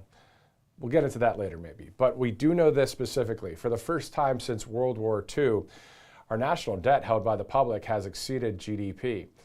America, we know this is a wake-up call. Our crucial mistakes of the past, specifically reckless government spending, have caught up with us. And the question is, what's next then? Higher inflation, higher prices, higher cost of living expenses, and higher interest payments on the national debt, because every dollar Washington spends on interest is a dollar it has to tax, borrow, or print. So smart retirement planners prepare for potential setbacks, and they can do that by diversifying with a time-tested asset known for weathering the storm, physical gold, from our trusted friends at Birch Gold Group. All you have to do to get everything started, text the word Trump to the number 989898, and Birch Gold will actually send you a free info kit on converting an existing IRA or a 401k into a tax-sheltered IRA in physical gold. So you don't pull the ripcord on your parachute once you've already hit the ground, of course, so don't wait for economic turbulence to diversify. Just text Trump to that number, 989898. Again, it's Trump to 989898. You can own some gold from Birch Gold. Great sponsors here on Right Side Broadcasting Network, and thank you guys so much for watching here on Right Side as we go to California right now, as Kira Davis, the host for the Orange Report, joins us right now. Kira, thanks again for joining us. Thanks for having me, Matt. It's good to be Definitely. here. Yeah, it's great to have you here with us. And we're going to talk California, and we're going to talk the LA mayoral race and the gubernatorial here in a second. But I would let you know that my mother-in-law, my wife, our babies, myself, we watched the interview with you just the other day, and they love you, Kira. They love you. Oh, thank you. It was entertaining. It was really, the content was great. I mean, everything was great about it. So I just want to let you know that. Also, thank you so much, ladies. Thank you, fam. Even the baby liked it. Amazing. Well, she's a year and a half, and she sees me on TV. She says, "Daddy," and then whatever. That's so cute. All right, so no, it's awesome stuff. But anyway, so let's shift to Los Angeles. Let's talk about the mayoral race. What are you seeing right now? It's looking very good. I think a lot of you have probably heard reports already that Spencer Pratt is polling near the top. Now, here in California, there's always a caveat because we have primary day and then we have primary month. So today is the first day of primary month because it will take us up to 30 days to count ballots. Wow. So I know the Secretary of State said, well, if you go on the Secretary of State website right now, they will tell you that this election will not be certified until July 10th. It's the primary election. So it really is insane. And we can talk a little bit about that later, what needs to be done and what that means for the candidates going forward. But as it stands now, 65% of the vote has been counted. So that's a very significant chunk of the vote. Spencer Pratt is sitting just underneath Karen Bass, who is, I think, at 40-something%. Spencer Pratt is at 20%. And Nithya Raman's a little behind him. And there's some opportunity for shenanigans in that race for late ballots to suddenly appear. But to me, I feel very confident that Spencer is actually going to, that this is, and Spencer's team has said this too, they're treating this as a win. He's moving forward to November. I think he is too. I feel the same way for Steve Hilton. He also catapulted to the top. I was at his election night party last night, and as soon as the polls closed, he was right on top, and he never really lost that spot. He is polling right now in first place with 65% of the vote being cast. Javier Becerra just behind him by, 1 percentage point. And then Tom Steyer is down below him at 2 or 3 percentage points below, or more below. So I don't think he's going to catch up. We also feel confident that Steve has done it, that we can call this a win. But like I said, it's California. We have primary month. Yeah, and so let's talk about the lovely mail-in ballots. They are not lovely. They are horrendous, they are horrible, and they only need to be used for if someone's involved with military or a medical reason or some other instance. But it's awful, because what you just said about Spencer Pratt, the fact that he's going to go most likely to this election in November against Karen Bass, but there's a whole month of mail-in ballot counting. You know what this reminds me of? This reminds me of good old Joe Biden taking on President Trump in 2020, where we know that President Trump has the momentum. We know President Trump is what we, the people, wanted in 2020, and then we got a different result. And I'm thinking this might be what might happen, hopefully not, when it comes to Spencer, because now the party gets really started as we see the month, but over the summer into November, the people are going to be like, yes, Spencer Pratt, let's go. And then it comes out, well, Karen wins anyway. But that might happen just within this next month, you're saying, right? I mean, how does it all work? There's a possibility. The math is there because there are still so many more ballots to be counted. There's some math there if you squeak it, right? So there's an opportunity, but I think Spencer's team is right to treat this as a win. I just want to caution people about that. However, the good news in this case, when we saw what was happening in 2020 with the Pennsylvania vote, here in California, we were like, yep, we recognize that. We knew what was happening right away. That's how it works here. When I ran for school board in 2022, I never won a ballot drop, not a single one. On election day, I was neck and neck with my opponent, and then it took a month to count the remaining ballots, and every ballot drop that came in broke for the Democrat. Every single one. I did not win one ballot drop where they were like, "Oh, we collected 100 ballots for Keira Davis." No, so we recognize that. But the good news is that the same way that everyone has been captured by the LA mayor's race and Spencer Pratt in particular, and to a lesser extent Steve Hilton and what his campaign is doing across the state, all eyes are now on Los Angeles. All eyes are on California. I just told you, Matt, it's going to take us a month, and you didn't know, you didn't realize. So a lot of y'all don't know. You haven't known the extent of the corruption. And so you've not ignored it on purpose, but it's not been talked about. People don't see it, but now everyone sees it. No one can ignore it. So with Nithya Raman running third and Spencer Pratt just really blazing a trail in Los Angeles and the vibe that surrounds him, if we did see some weird thing happen in the next 30 days where his third place opponent leapfrogs him, everyone's going to scream bloody murder on that one. Everyone's going to scream shenanigans, because it is so obvious to everyone that Spencer Pratt has won a spot in the jungle primaries. Now, when it comes to the general election in November, it's a whole new election. Right now, we've got a whole new election. New donors will enter the race now that it has been decided, new supporters. And so we can't really say how it's going to shake out for Karen Bass. She's going to have the Democrat True Blue, the unions, and there will be cheating, because that's how it works in California. It's going to have to be too big to rig. I think that I told you that the other day. And what we saw yesterday, really, Matt, last night, was a too big to rig show turnout. And I'll give you one more, before I end this rant, I'll give you one more glimmer of hope for November, and that is that we have voter ID on the ballot. That makes November a turnout election for us. So, and who's going to turn out to vote for voter ID? Republicans. And while they're there, they're going to vote for the Republicans on the ballot. And guess what? Despite what you've heard about California, we actually do have enough Republicans in this state to win state offices when we unite. And that's what we need to do, of course. is to see that united process there happen in California. I posted earlier on X and Truth Social, basically, if the Save America Act won't pass in the federal government, specifically in Congress, then it should pass in the state and local government at the local level. Your thoughts about that? Yeah, I think it will pass here in California. I don't even want to talk about it not passing at the federal level. I don't even understand what's going on over there. Well, I mean, I hear you, but there's no momentum on Capitol Hill right now. Yeah. And you and I can talk about it all day long, and we, the people across the country, can talk about it. President Trump talks about it, but on Capitol Hill, is it really being what is going on? And we don't see it. You can't ever lose hope, as they say, but this is a tough one.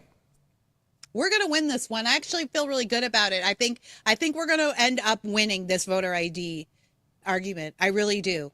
I can't tell you what the process is going to be like, though. And some people, some heads are going to roll. Like, we've already seen this in the primary of this, but we're in the golden age. And I just feel like America can't lose right now. I really do. So I don't know. I'm just sure quite how it's going to happen, but I actually do have a strong feeling we are going to get our voter ID. Now, in the meantime, you're right. This is going to be up to different states to deal with. And in California, this is what we have rallied to do. And even the rally to get voter ID on the ballot was a Herculean effort, thwarted at every turn by the Secretary of State. But we got so many signatures. This is a very popular issue in California across the board, as it is in America, right? 80-20 issue. It's the same here in California. So, and listen, another hopeful thing, I'll tell you this. If we pass voter ID in California, that's going to change the whole country. That's going to change the whole country because we keep exporting trash to the rest of the country. And a lot of that's based on our electoral system and who we elect and why we elect those people. When we start changing our elected officials here in California and we break the supermajority, which is coming, I believe we're going to break it this November, actually. When we break the supermajority and then eventually flip, as California goes, so goes the rest of the nation. We usually say that to mean a bad thing. I think it's going to be a good thing in this case.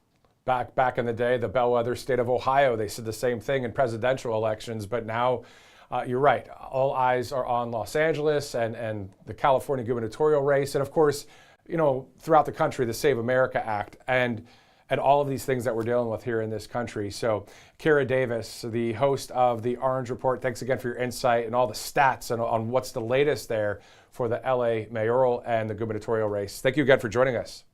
Thanks, Matt. Definitely. And let's do this. Let's stick to California. Let's go to VetCom CEO Kate Monroe, who is also joining us here on Right Side Broadcasting Network. Kate, thanks for joining us. Your thoughts about what's going on in LA and up there in Sacramento?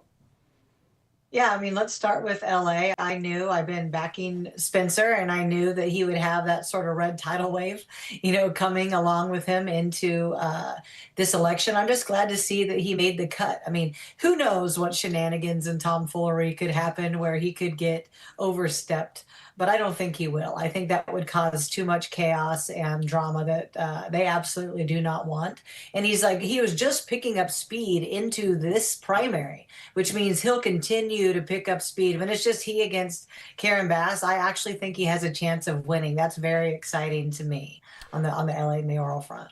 And then let's talk about November then. So if it is Bass versus Pratt, then is it still that election month that happens in November as well, right? I mean, you can see some of the results come in, but you got to wait for the mail-in ballots. That still would be the way it goes in LA City, no?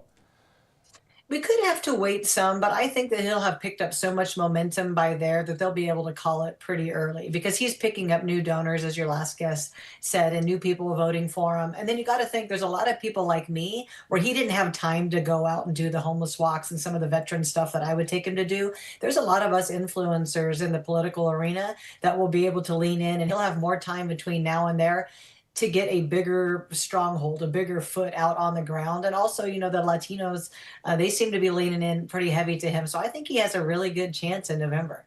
I mean, when you live in a city like Los Angeles, or at least in the suburbs, or at least around it, if your house burned down, or if the homeless problem is going from what Kira said last week, or maybe earlier in the week, that Skid Row, I guess, was what, from 6 to 8 blocks to 40 some odd blocks. I know that you have been there before, just showing what's going on. You were there with the Riverside County Sheriff Chad Bianco, of course, also running for governor. Yeah. So tell us a little bit about that. I mean, it's kind of like cause and effect. When it's staring you in the face, I don't care what your political ideology is, it's we need help.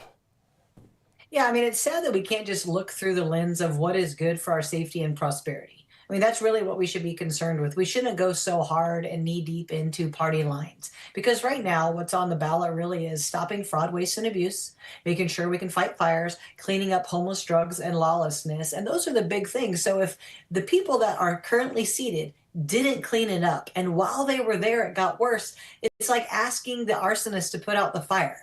That's not really the best course of action. So maybe it is time for something new. And I think that Spencer Pratt is ushering in sort of a new kind of brand of politics. You know, Donald Trump did the same thing. He's a businessman, and he came out, but he had always sort of hinted at it, but he came out not having been in politics. And I think he ushered in that era for Spencer Pratt. Exactly. So we hope to see a great win there in LA City. Let's go up to Sacramento now. Steve Hilton in the lead at this point. Your thoughts about what's going on there for the governor's mansion?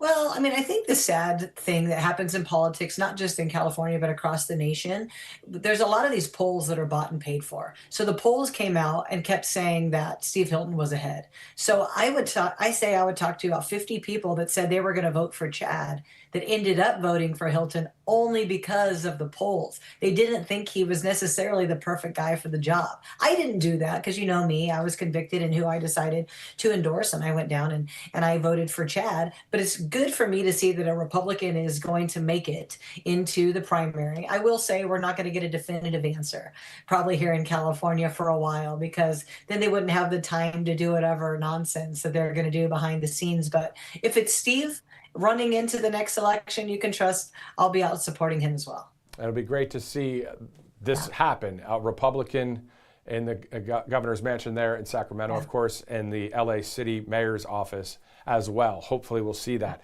Are there any other stories or any other things that you are seeing out there in California or nationally that you'd like to chime in on?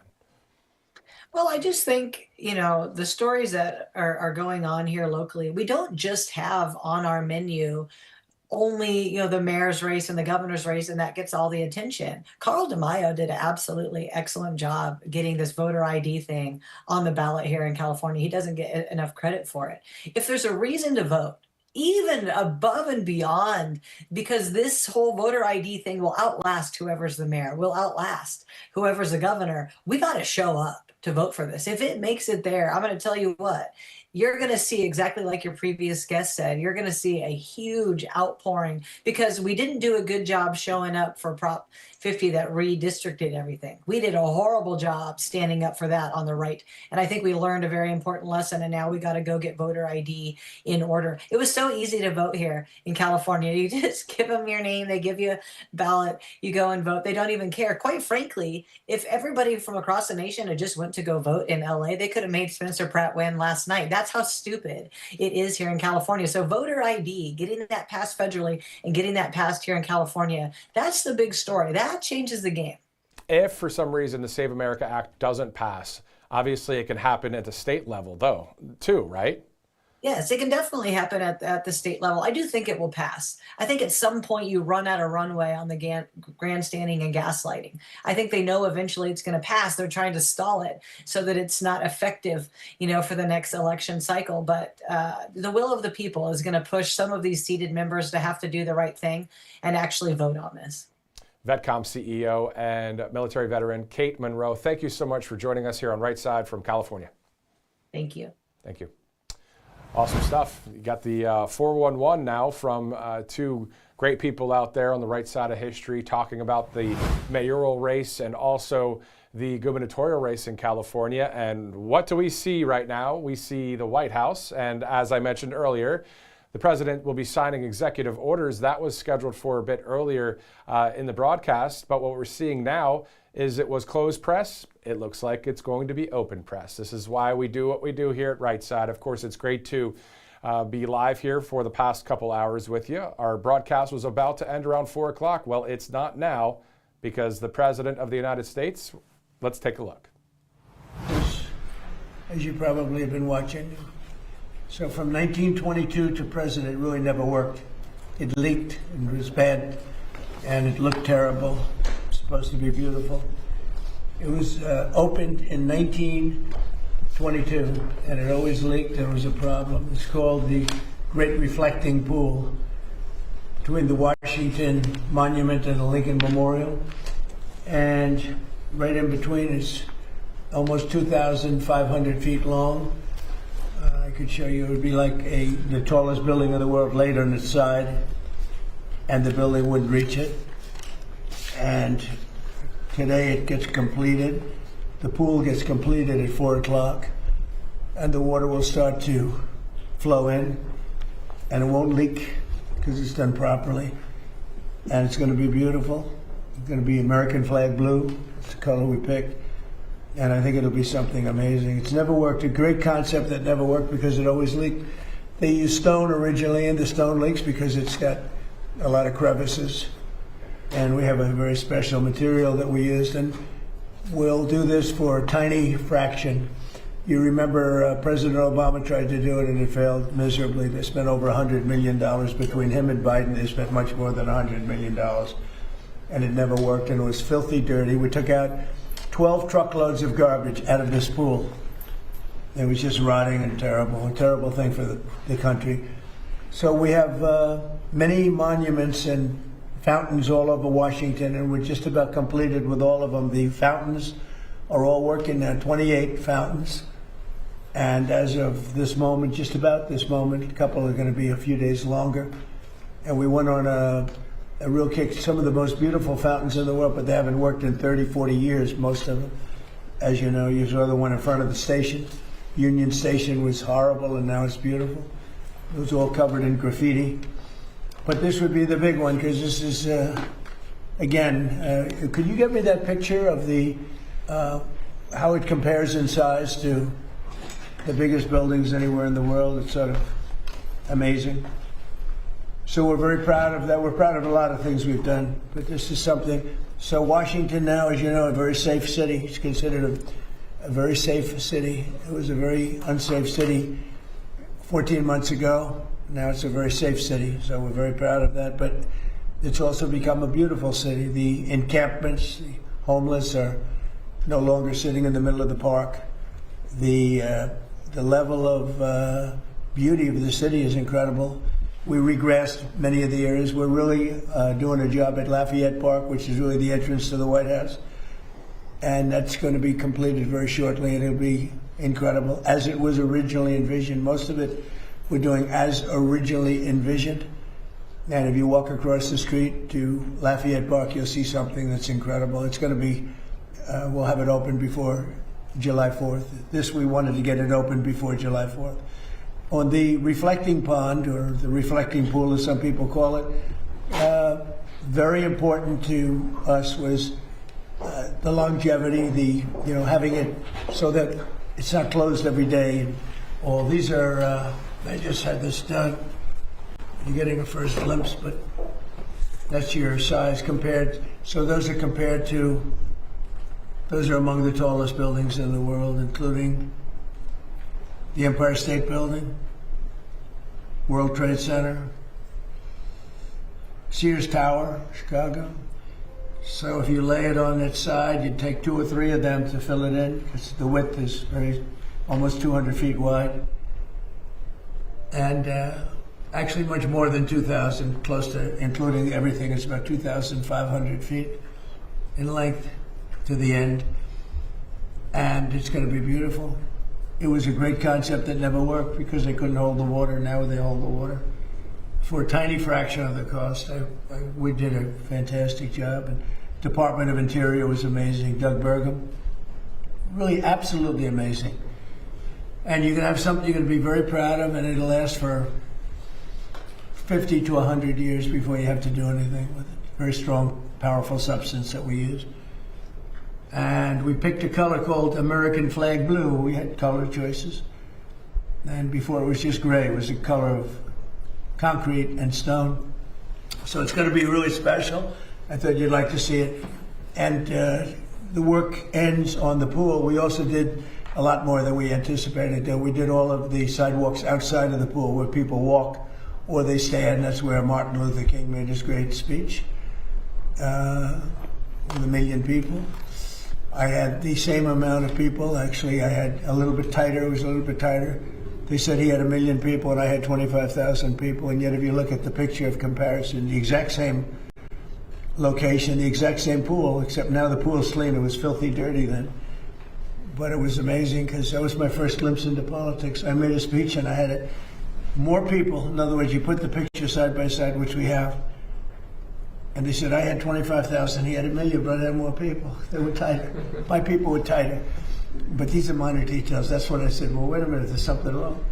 But this is a very famous place, and it should be treated properly. A person came to my office, a very substantial person from a foreign country, another country, and said, the Washington Monument, the Lincoln, you take a look at the Washington Monument, beautiful, Lincoln Memorial. He said, but the walking in between was disgusting. The thing was loaded up. We took 11 or 12 dumpsters, trucks, full of garbage out of there that they were shoveling, and it was there for years under the Biden administration. Again, Biden and Obama, if you combine the money they spent, it was over $142 million.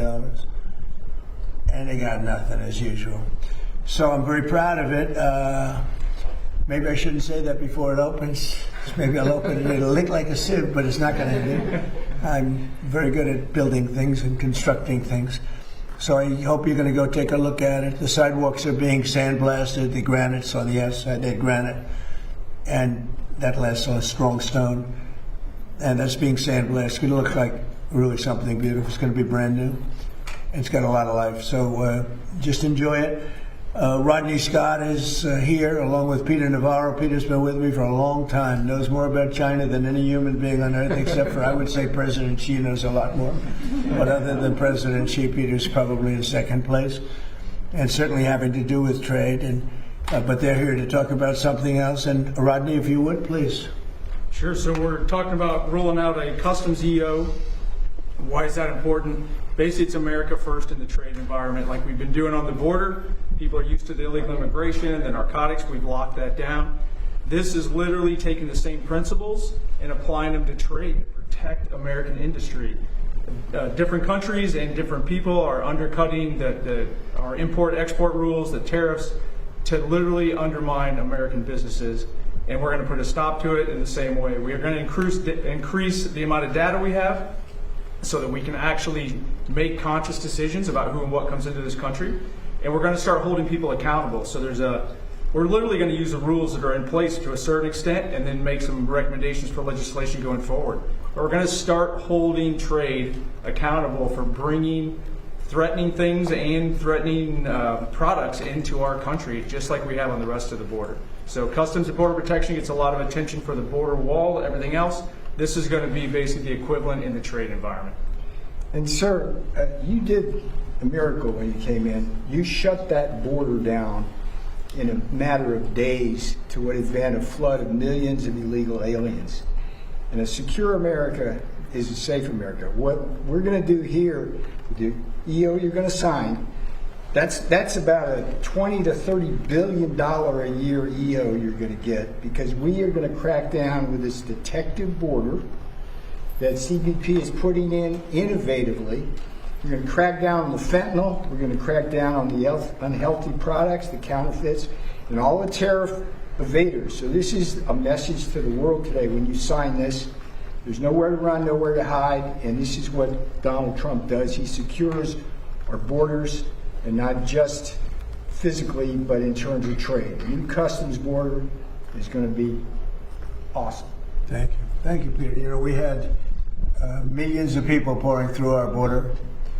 And when I got here, and it happened twice, but the first time was a lot easier because it wasn't nearly as bad as this. But in 2016, we had a bad border, really a bad border. And pretty quickly, we made it very good. We started the wall. I built over 1,000 miles of wall without that, you could have never done it, no matter how good you do. The wall has been, remember the Democrats I call them, but the Democrats said the wall doesn't do anything. They said, no, walls work. Two things, everything else is obsolete. It gets obsolete quickly. Two things, wheels and walls. They've been here for a long time. A wheel and a wall, you'll always have. Other things, your computer's going to be obsolete about 2 days after you buy it. But wheels and walls, they work. And we built an incredible wall that stretches more than 1,000, think of it, 1,000 miles. And without that, we would not be as successful. Actually, we're building now additional areas because we need some additional wall in certain areas. But we had millions of people, 25 million people. I think it's more than that, but 25 million people came in during the Biden years, the Biden disasters. And we stopped that. We stopped it down to 0. Hard to believe, but the numbers come out. Every month they come out 0, 0, 0. People don't come anymore because they know they're not going to get through. So we had caravans with 10, 15, 20, 25,000 people coming up from countries. And remember, I know these people. I know the leaders of the countries. They're smart and they're cunning and they're streetwise. And they would put their people that were from prisons in there. They would put their murderers in there, and they'd put a lot of bad people. And they'd also put people that just didn't work. They'd put all of their welfare recipients in there, and they'd send them into our country. And all of that stopped. And many of those people are now brought back. Many of the murderers, 11,888 were murderers. I say it all the time. 50% of them murdered more than one person, 2, 3, 4, 7 people murdered into our country. They let them into our country. It's a sin that should never be forgotten. So it's a much different country right now. We're respected by everybody. Everybody in the world respects. We just got back from China, as you know. Some of you were with us.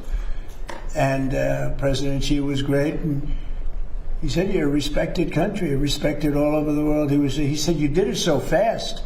We did. We did it in a very short period of time. This country was a laughingstock all over the world. For 4 years, we were a laughingstock.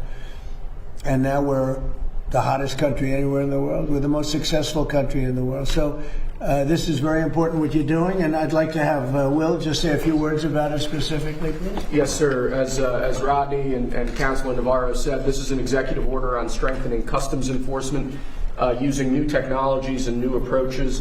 The idea here is to ensure that importers of record, other people moving goods across our border, are accurately reporting what they're bringing in, that contraband, that illegal goods aren't being brought across the border, and that goods being brought in are being accurately accounted for purposes of duties and tariffs and all of the other things we require of importers of record.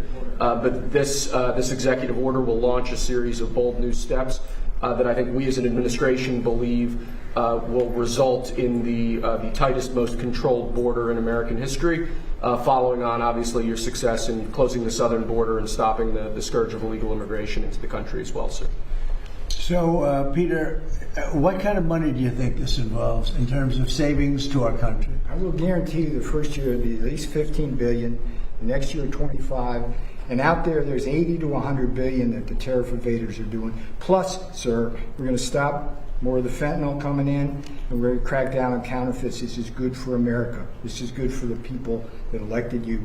It's good for the country. And we have fentanyl coming in 59% less. Cut it by a number that nobody thought was even possible. We're going to get it a lot lower than that, but we have it. And we did this in a very short period of time. This is going to be a great one, sir. You didn't have this the is same a moneymaker for us, and CBP has been doing a really great job innovating on this, sir. You've done a fantastic job. Thank you. Appreciate it, sir.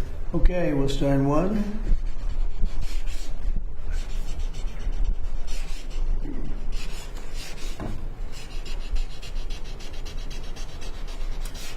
Oh, that's a good one. That's a nice one.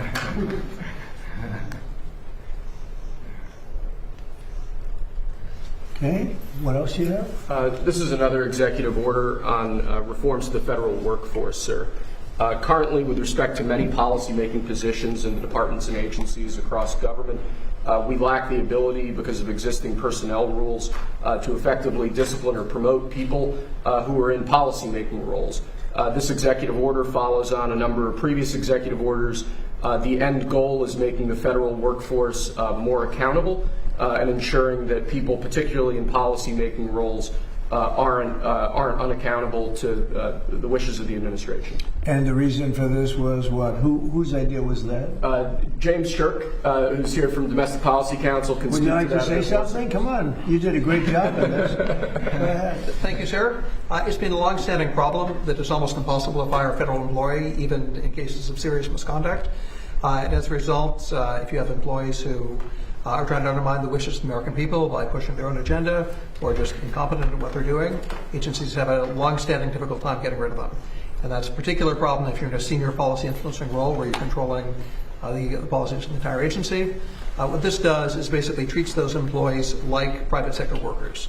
They're going to be hired on the basis of merit and competence, but if they're messing up, then they can be removed quickly rather than taking a year or longer to get rid of them.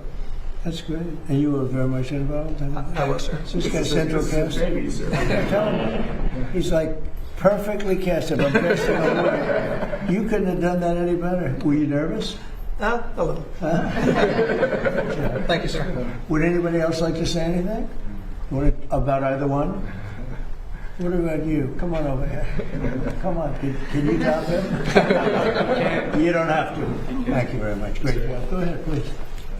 Yeah, this customs reform EO is a long time coming for us. Helps us solve problems that have plagued the customs system for many years. We've had a system where people have basically been able to hide behind shell companies. They move from one to the next, and then we can't go after them. This EO really enables us to crack down and hold people accountable. It's so important. I know you took it so seriously. See how serious they are? I mean, there's a love of the country. This isn't like normal stuff. These are the smartest people in the world.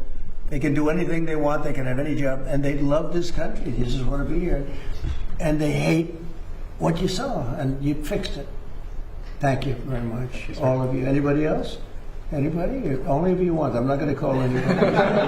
Anybody? You don't have to. They covered you well, right? I don't know if you could do any better. Thank you very much. That's a great job, fellas.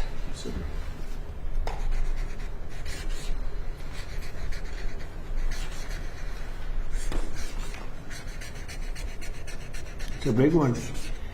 Okay, thank you. Pulitzer Prize winner over there. I got the great Pulitzer Prize winner. Okay, thank you very much. That's great. Thank you, Mr. President. Do you have any questions of this? Thank you, Peter. Mr. President, given Iran's attacks on Kuwait, this latest attack on Kuwait, is the ceasefire with Iran still on? Well, you know, there's a reason for everything. And we hit them pretty hard the night before, and actually last night.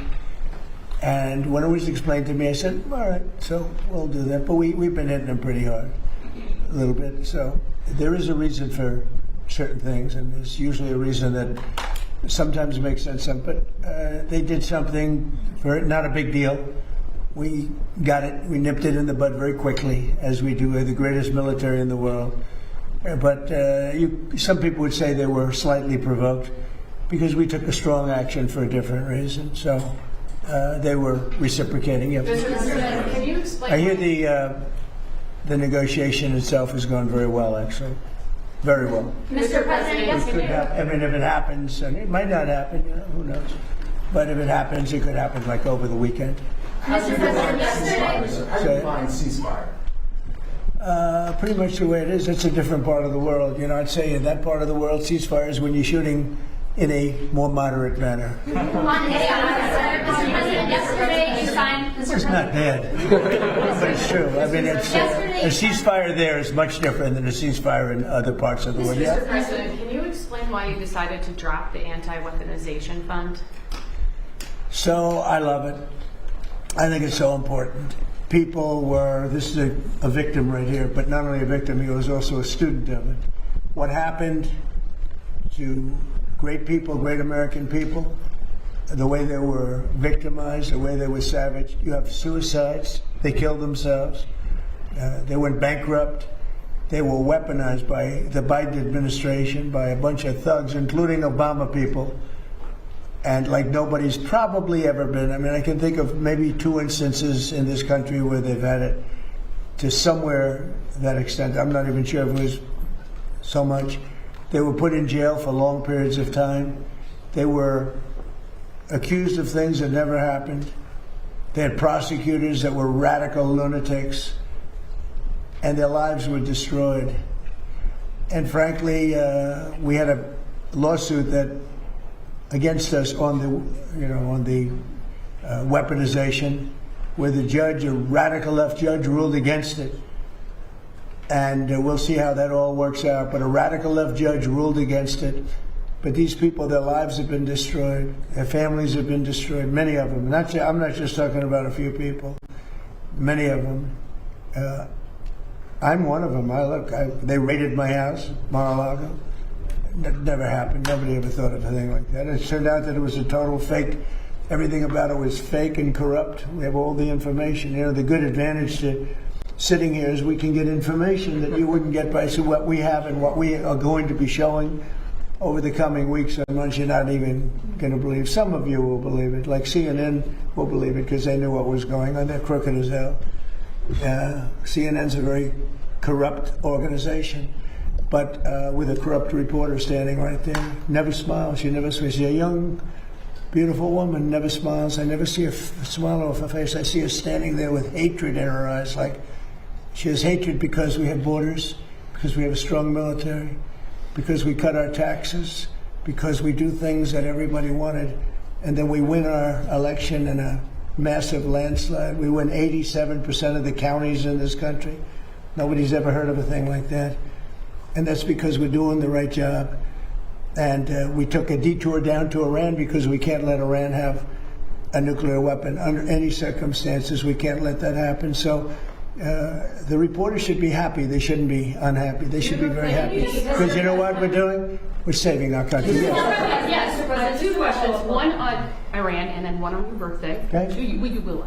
The first one is, are you concerned at all that the IRGC could sabotage any potential deal? And then the second one is, you have a birthday coming up. I won't say which number, but it's a big birthday. So you're going to blow out some candles on a cake, hopefully.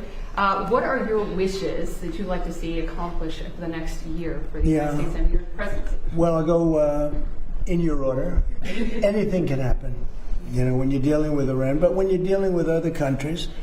But that's a very volatile part of the world, probably the most volatile part of the world. The people are volatile. The leadership, you see what's going on. We've gone through 3 teams of leadership. It's been we're military. There's never been a military like what we have. We could go another 2-3 weeks and just wipe everybody out. I'd rather not do that. Very easy to do. They're ready to do it. They want to do it. They want to do it. But if we can get something down in writing which will accomplish the same thing without killing everybody, I'd like to do that. Most of my people, I think, would like to do that. Some people wouldn't, but most of them would. But we had to take a detour as far as wishes for, and I'm very proud of that detour, you know. By the way, just to finish off on that, we had the strongest stock market in history, and I said we have no choice, we have to do it. I knew it would affect it, but I was very happily surprised when I saw that today we hit another stock market high. I mean, we have the highest stock market in history with a military conflict going on, or a war. Some people call it war, some people call it a military. It's not a big thing for us. We have a great military. It's not a big thing for us. But if I didn't do that, I spoke to people like Peter, great financial people, Scott and Howard and lots of others. I said, you know, we just hit the greatest stock market in history. Everyone's 401ks are the highest they've ever been. Everybody's making a lot of money. Costs are coming down. You know, we took over the highest cost and the highest inflation in the history of our country. Costs are coming down. Everything's good. And I hate to tell you this, but we've got to take a little detour and go down to a place called the Islamic Republic of Iran. And we're going to have to stop them from having a nuclear weapon. That's what we've done. And they've agreed to that. By the way, if they sign the agreement, they will have agreed to, we will not have a nuclear weapon or bomb. We will not develop one. We will not buy one. You know, originally it was, we will not develop. I said, what about if they buy? That went into a 2-week negotiation. But in the end, we got that. Now, We got it if they signed the paper. In theory, they're pretty close to signing a paper. We've actually gotten along with them very well. And you know what you saw for the last few nights? It takes two to tango. You understand that. We hit them very hard on something else, unrelated. And so they were responding. But, and not very strongly. As far as birthday, as far as wishes, I want to just, we have a phrase, I think it goes down, I would think, in the history of our country, maybe the history of the world, is the greatest slogan or phrase ever. Make America great again. That's all I want. I want to make America great again. I think we've come a long way. I think we're the most respected country in the world right now. By far, the most respected. President Xi told me, I was talking about, he's a friend of mine. He's a good man. I hate to say it because the press goes and they say, oh, we called him a good man. He is a good, he's for China. I'm for the USA. It's like one of those things. But we do very well now with China. When I came here, we're not doing well with China. My first term, when I inherited that, it was like what China was doing to us was incredible. I don't blame China. They took advantage of stupid people, really stupid people. So we're doing great. But the phrase, make America great again, that's all I want. Very simple phrase to think of. And I think it's the greatest in the history. I would say that's probably the greatest phrase in the history of the world, not only here. There's never been anything like it.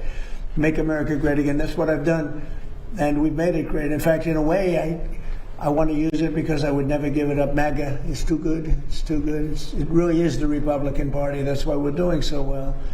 That's why we, if you look at the Republican Party from before I came till now, this is a much different party. It's a much bigger party. We have many, many more people.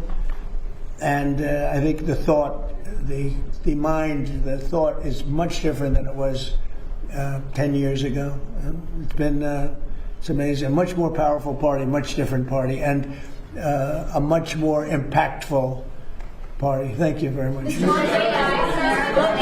Two questions on Iran. Go ahead. First, you said last week that the U.S. would go in and dig out the buried nuclear material in with them. With them. Right. Did Iran actually agree to that? Well, it depends on what day you're talking about. They did agree, and then sometimes they agreed. Well, that's what I'm saying. That's one of the things we talk about. It's very overrated. I'm the one that overrated it. I thought, to me, it was important. To other people, it's not important, because those beautiful B-2 right here, the B-2 bombers, they obliterated. When CNN said maybe it was an obliteration, they knew, before the pilots even came back home, before anybody saw the site. But then the Atomic Energy Commission went, they said it was obliterated. That stuff is buried underneath a mountain that virtually collapses. Very, very hard to get it. But nevertheless, I want to get it. We're the only ones, us and probably China are the only two countries that have the equipment where you can do that. So, I want to get it. We have, at different times, had different, they've changed their mind a couple of times. But as it stands now, we will go in at some time in the not too distant future. It's very safe down there. We have, with Space Force, we have cameras. Every angle of those three sites are being watched at all times. If anybody went there, we'll see exactly what's happening, and we'll blow it up a little bit further. But as far as getting it, is the B-2 bombers did a job like nobody's ever seen. In the night, with no moon, dead darkness, at 1 o'clock in the morning or so, they dropped those bombs, the biggest, just about as big a bomb as you can ever find, and it went down air chutes. It was hard to believe that they can do the technology. It followed a beam right into the air chutes, exploded. Very hard to get that material, but I still nevertheless want it. And I don't want to do it if we're in conflict. I don't want to put men in that kind of danger. I remember Jimmy Carter had some bad problems in Iran with the hostages. I don't want to ever put our people in that kind of danger. But when it's over, as of this moment, it's agreed that we will go in with them. We will get it, and we will destroy it. It will be destroyed. And this is sorry, I have a follow-up, Mr. President. My second question. Is it possible to get to a deal with Iran, whether to go in and do that or to open up the Strait of Hormuz without seeing an Israeli cessation of their hostilities in Lebanon? I think it would. We're trying to separate it. Look, it's a very different kind of a thing. We actually spoke with Hezbollah, for the first time ever, we didn't know they spoke. And they agreed yesterday they're not going to shoot. Israel's not going to shoot. We're just going to see. But I'd like to separate it. I'd like to have a separate thing because it is separate. But Israel, hey, look, they've been a great partner. Bibi Netanyahu's been, for me, a great partner. For other people, not so good. For me, he's been very good. We were very effective, what we've done. And they needed us. They couldn't have done it without us. Couldn't have even come close. And they needed us. And they got us to help them with a real problem, because Iran was a real problem, a big problem, a worldwide problem, because they wouldn't have stopped with Israel. They would have blown up the Middle East. And you saw that by the rockets. All those rockets that went to the five, mostly for the most part, the 5 countries outside of Israel, those rockets were aimed there before we hit them with the B-2 bombers. They were going to blow up the Middle East. They were going to blow up Israel, but they were going to blow up the Middle East. And I stopped it, and I'm very proud I stopped it. And we also stopped it in the first term when I terminated the Iran nuclear deal penned by Barack Hussein Obama. It was one of the dumbest deals I've ever seen. And this has no relation. I like these morons, these Democrats, D-U-M, Democrats, that go on television and say, oh, well, this is just like the Obama deal. This is the exact opposite. This is no path to a nuclear weapon. That was an absolute path to a nuclear weapon that you couldn't have done anything about. This is the exact opposite. They gave billions and billions of dollars to Iran, including $1.7 billion put into a Boeing 757 with the seats taken out because there wasn't enough room if you left the seats, with $1.7 billion in cash taken from the banks in D.C., Maryland, and Virginia, and flown to Iran, 1.7 in green cash, and then tens of billions of dollars given to Iran by our government. Frankly, they picked the wrong country, but maybe we're going to be getting along with Iran. We're going to find out. You know, there is a good possibility, I think, because without the bombing, that wouldn't have worked, without the blockade. The blockade is the most powerful thing. I think the blockade maybe has more impact than the bombing has. But the blockade that we have, the naval blockade, is incredible. Now, one ship has gotten through, unless we wanted it to, and people respect it a lot, and we'll see. But, you know, there's a chance if this really worked out, they could rebuild. You know, it used to be a very, very good nation. You go back, I have friends that used to, old timers, they used to go there and they used to do well. They used to build in Iran. They built apartment houses and they built office buildings in Iran. Hard to believe, right?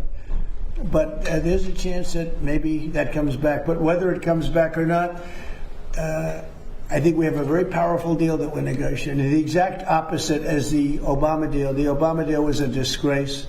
It gave them a nuclear weapon. We do the exact thing. We, under our deal, they will never, ever have a nuclear weapon. One of the other things that happens, and this is important, but there's nothing more important than taking away the capability of a nuclear weapon from Iran. Mr. President, wait. But one of the other things that's important, and very important, is that immediately upon signing the Memorandum of Understanding, the Hormuz Strait will open. And it'll open up quickly, and we've already had our minesweepers there. You know, we're sweeping, as you probably have heard. And these are underwater minesweepers, a great, amazing technology. They're underwater because usually when you're looking for mines, that usually means you have some dangerous characters out there. That's why, so we're underwater, but we've swept mines, and we've gotten most of them, we think. So, but the Hormuz Strait will open immediately upon signing. Now, that's subject to a couple of areas being cleaned out also of mines, which we don't think there are any. So it'll happen very quickly, and we'll take the southern route anyway. But immediately upon signing, we open up the Hormuz Strait. Just to clarify on what you said, excuse me, Mr. President, just to clarify on what you were asked earlier, is the $1.8 billion DOJ fund dead, or is it on hold? It's, I'd have to ask the lawyers, I don't know.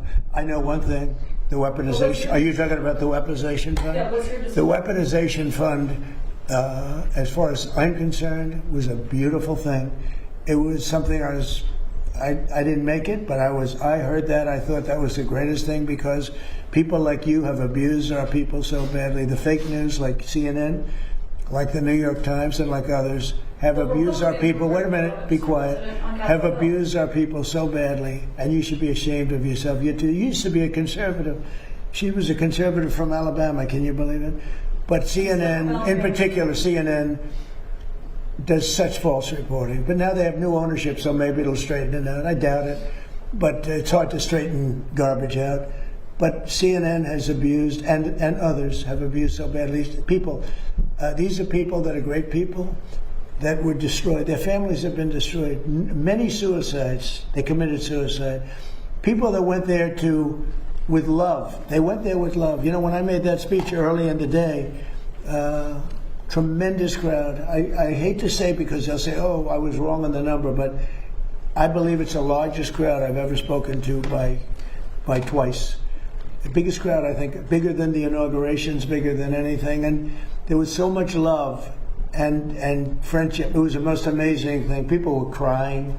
They were like, wait a minute, let me finish. And those people have been abused by you and by others and by the politicians, by the Democrats. They're dumb people. They want to have open borders. They want to have transgender mutilization of your children.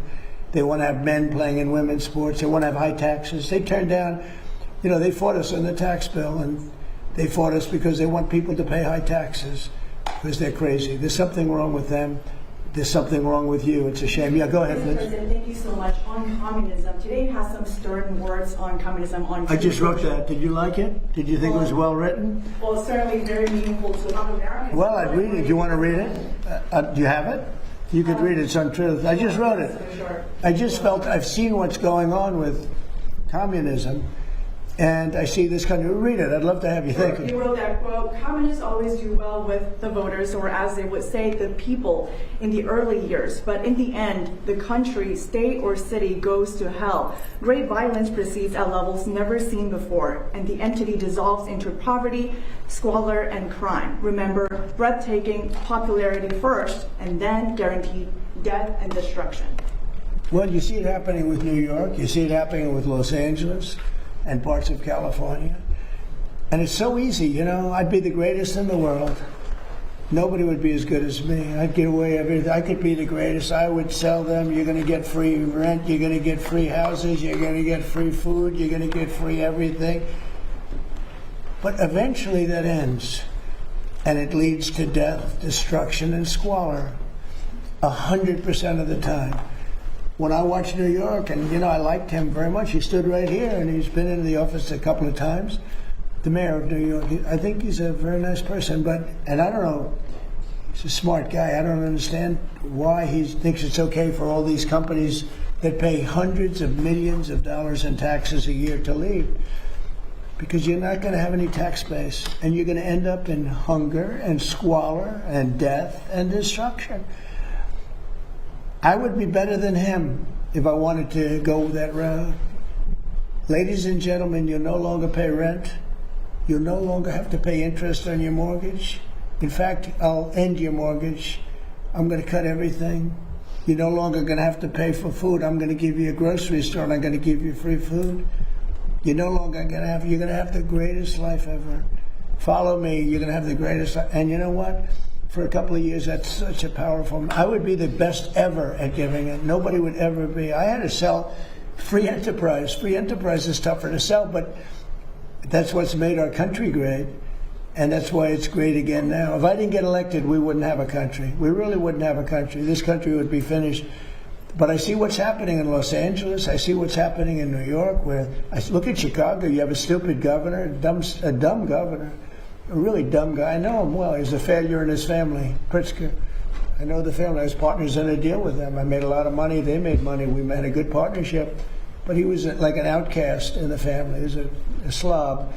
And the mayor is a low IQ person. I mean, he's a stupid person. In Chicago has a case, a real chance to become great again. There's a case, great again. If we were allowed to do what we did in Washington or Memphis, you know, I was with the governor of Tennessee yesterday, and he said, I want to come in. He came in to thank me. I said, for what? He said, what you did for Memphis. Memphis, the crime is down about 72%. And he said it's like a different city. Washington is even more so. We started a little bit earlier. Washington, you walk down the streets and people feel safe here again. It's a safe city. If I were, oh, by the way, in Louisiana, what I've done there is unbelievable. Because the governor, Jeff Landry, called. He said, you got to help me with New Orleans. We have a tremendous crime problem. And I sent in our really talented people, including National Guardsmen, and they did it unbelievable. They had the safest, they said they had the safe, we just ended about 3 weeks ago. They had the safest Mardi Gras they've ever had. I could do that in Chicago, but you have to have the support of a governor. You can't have a slob that says, we don't want it. People get murdered, and he says it's fine. They lost 5 or 6 people last week, and they said, it's fine. They're not going to lose 5 or 6 people. And I would make Chicago so good and so safe. It's got potential. The longer it goes, the harder it is to fix. And San Francisco, we could do such a good job. My friend said, please let the mayor, he's a liberal guy, nice guy. I talked to him. He wants to make San Francisco good, and he's trying very hard. I said, look, I can do it much faster than you. Please let me have a time. I spoke to the mayor, and some very important people asked me to give him a chance because I'd like to see if he could do it. And he's doing okay, but I could do it much faster, much better. And we can remove, don't forget, 2% of your people create 90% of your crime. That's a great number because 2% of the people you can take care of. It was 90% of the people, that's not good. But 2%. In Washington, right here in D.C., we removed close to 5,000 hard-line criminals. Many came in through the Biden open border. We removed them from Washington, D.C., and it's one of the reasons that we're so safe now. We have a great, beautiful place. Again, the fountains are almost all open. You're going to have the reflecting pool opened within hours. I mean, literally within hours. The water starts pouring in tonight. It's going to be beautiful. You haven't seen that since 1922. Think of that, 1922. It hasn't worked. Never worked. From the day they built it, it never worked. But you're going to see that. And people are all thanking me because Washington's beautiful again. The parks are open. We changed the grass. Grass has a life also. Like people, grass has a life. And that grass hasn't been changed in 70, 80 years. It died many times over. We have beautiful grass, beautiful parks, beautiful everything. We don't have people living on it. And Washington, D.C., in a matter of 14 months, Washington, D.C. is like a different place. People are coming here. The restaurants are all going out of business, as you know, because you use the restaurants. And now the restaurants are hot. In fact, if anything, we don't have enough restaurant space. They're all reopening. It's become vibrant. It's a beautiful thing to watch, and I am honored that I've been able to do it to our nation's capital. Thank you very much, everybody. Thank you, press. Thank you, press. Thank you, press. Thank you, press. Thank you, press. Thank you, press. Thank you, guys. Thank you, guys. Thank you, guys. Thank you, guys. President Trump speaking with the press at the White House after signing executive orders in the Oval Office. And before we return to our Way Back Wednesday video, this live stream brought to you by some great sponsors, including mypillow.com/RSBN. You can save quite the percentage off with some of these great products there on mypillow.com, a great sponsor here at RSBN. And speaking of Right Side Broadcasting Network, if you'd like to donate to Right Side, all you have to do is go to rsbnetwork.com/donate. Again, it's rsbnetwork.com/donate. So let's conclude our broadcast with this Way Back Wednesday video. This is all about freedom and we the people using their constitutional rights, including freedom of speech. Here's a brief moment prior to President Trump taking the stage in Rapid City, South Dakota back on September 8th in 2023.